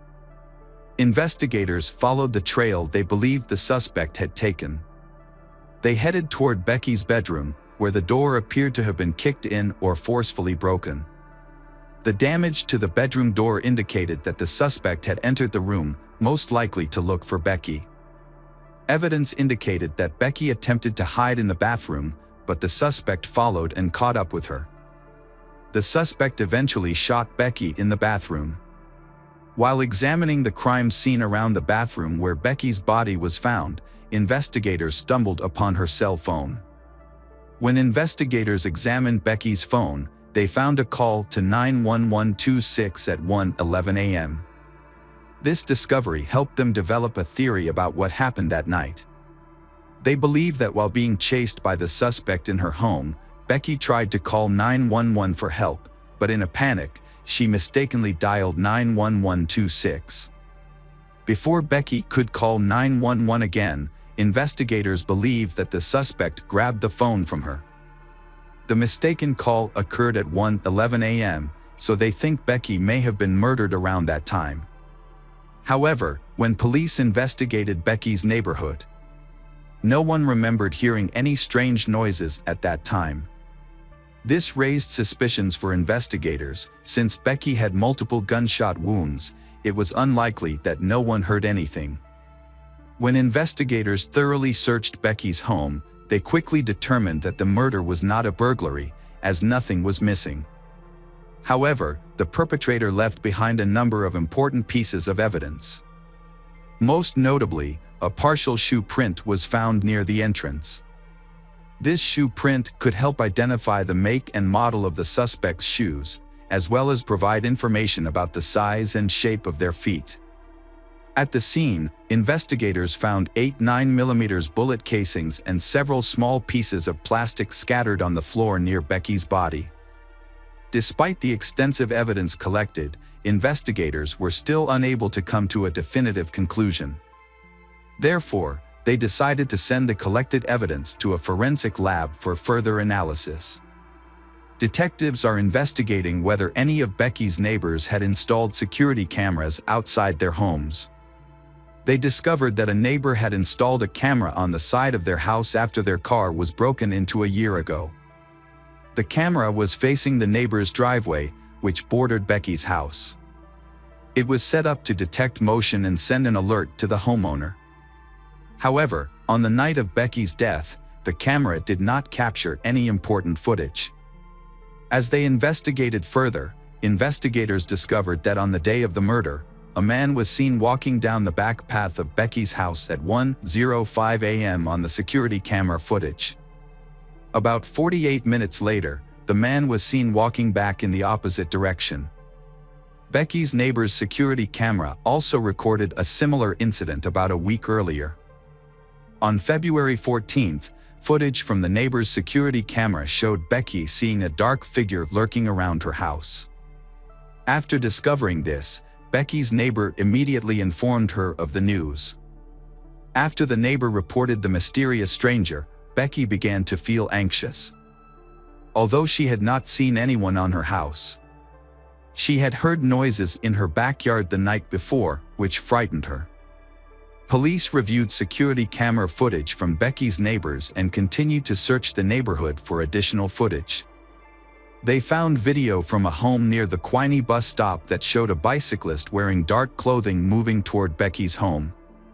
The videos showed a bicyclist wearing dark clothing, matching the description of the mystery person in the footage of Becky's driveway. After analyzing the time of the footage, detectives suspected that the bicyclist was the person in the footage. Although Becky's neighbor's security cameras did not capture the mystery person on the night of her murder, police did stumble upon footage of a bicyclist heading toward Becky's home shortly before and after the incident. The video footage showed a person matching the description of the person lurking in Becky's driveway before she was murdered. While the video was helpful to the investigation, the poor quality of the footage made it difficult to gather details. Detectives were unable to determine the gender or identity of the person in the video due to the graininess of the image. However, they did notice one important detail: the bicycle the person was riding appeared to have no reflectors on its wheels. When Becky was murdered, her sister immediately thought of Tim, Becky's soon-to-be ex-husband, as a possible suspect. She had witnessed their tense divorce and shared this thought with the detectives investigating the case. Based on this information, the police began to consider Tim as the prime suspect. Notably, the murder occurred just a week before Becky and Tim finalized their divorce, making the situation particularly suspicious.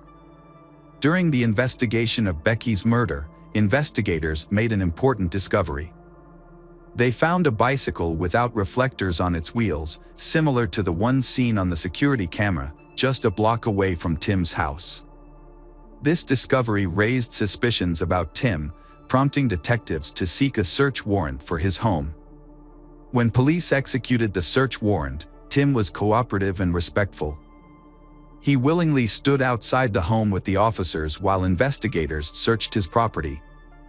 On March 13, 2023, Tim was arrested and charged with Becky's murder 2 weeks earlier. When Tim's mugshot was released, Becky's family and friends were shocked by his appearance.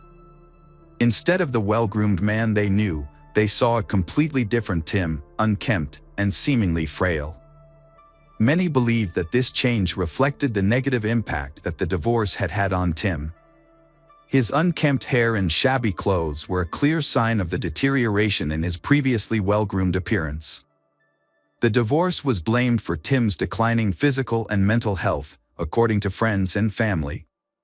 However, Tim explained that he had grown his hair long to take part in a charity campaign to raise awareness for cancer research.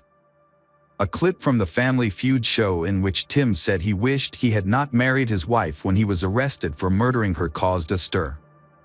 Many people saw this reaction as an uncanny sign of Tim's true feelings for his wife. Some even suggested it was a warning sign of potential problems in their relationship. Investigators carefully examined Tim's phone and discovered that he had created a fake Facebook account under the name John Smith. During the investigation, they discovered that Tim had been looking to buy a bicycle on Facebook. He was particularly interested in a blue Schwinn without reflectors on the wheels. This was notable because it matched the description of the bike found abandoned near Tim's home, just a block away. Despite the overwhelming evidence against Tim, convicting him was difficult.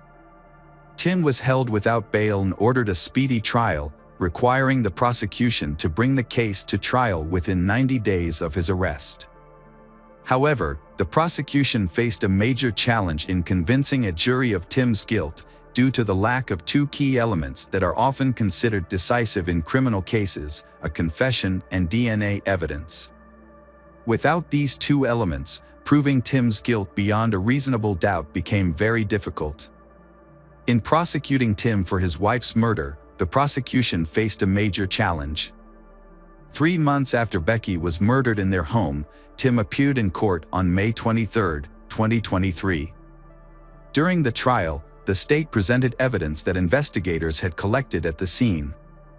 A key piece of evidence was the plastic debris found around Becky's body. The prosecution claimed that it was from an Aldi grocery bag. They also told the jury that several similar bags were found during a subsequent search of Tim's home. The prosecution alleged that Tim used the Aldi plastic bag as a silencer when he shot his ex-wife multiple times in order to muffle the sound of the gunfire and avoid detection. They claimed that Tim left DNA on the bags. An expert who testified said it was highly likely that the DNA found on the bags belonged to Tim. Prosecutors presented evidence to the jury about a crowbar found in Tim's basement that they believed could have been used to pry open a window at the victim's home on the night of her murder. However, an expert testified that although there were some slight similarities between the marks on the window and the crowbar, she could not say for certain that the crowbar was used in the crime. The prosecution presented several new pieces of evidence to bolster its case. They presented searches that Tim had conducted on his phone, including how to open a door with a crowbar, how to make a silencer for a homemade pistol, how to clean gunpowder off his hands, and the average response time for Quincy police.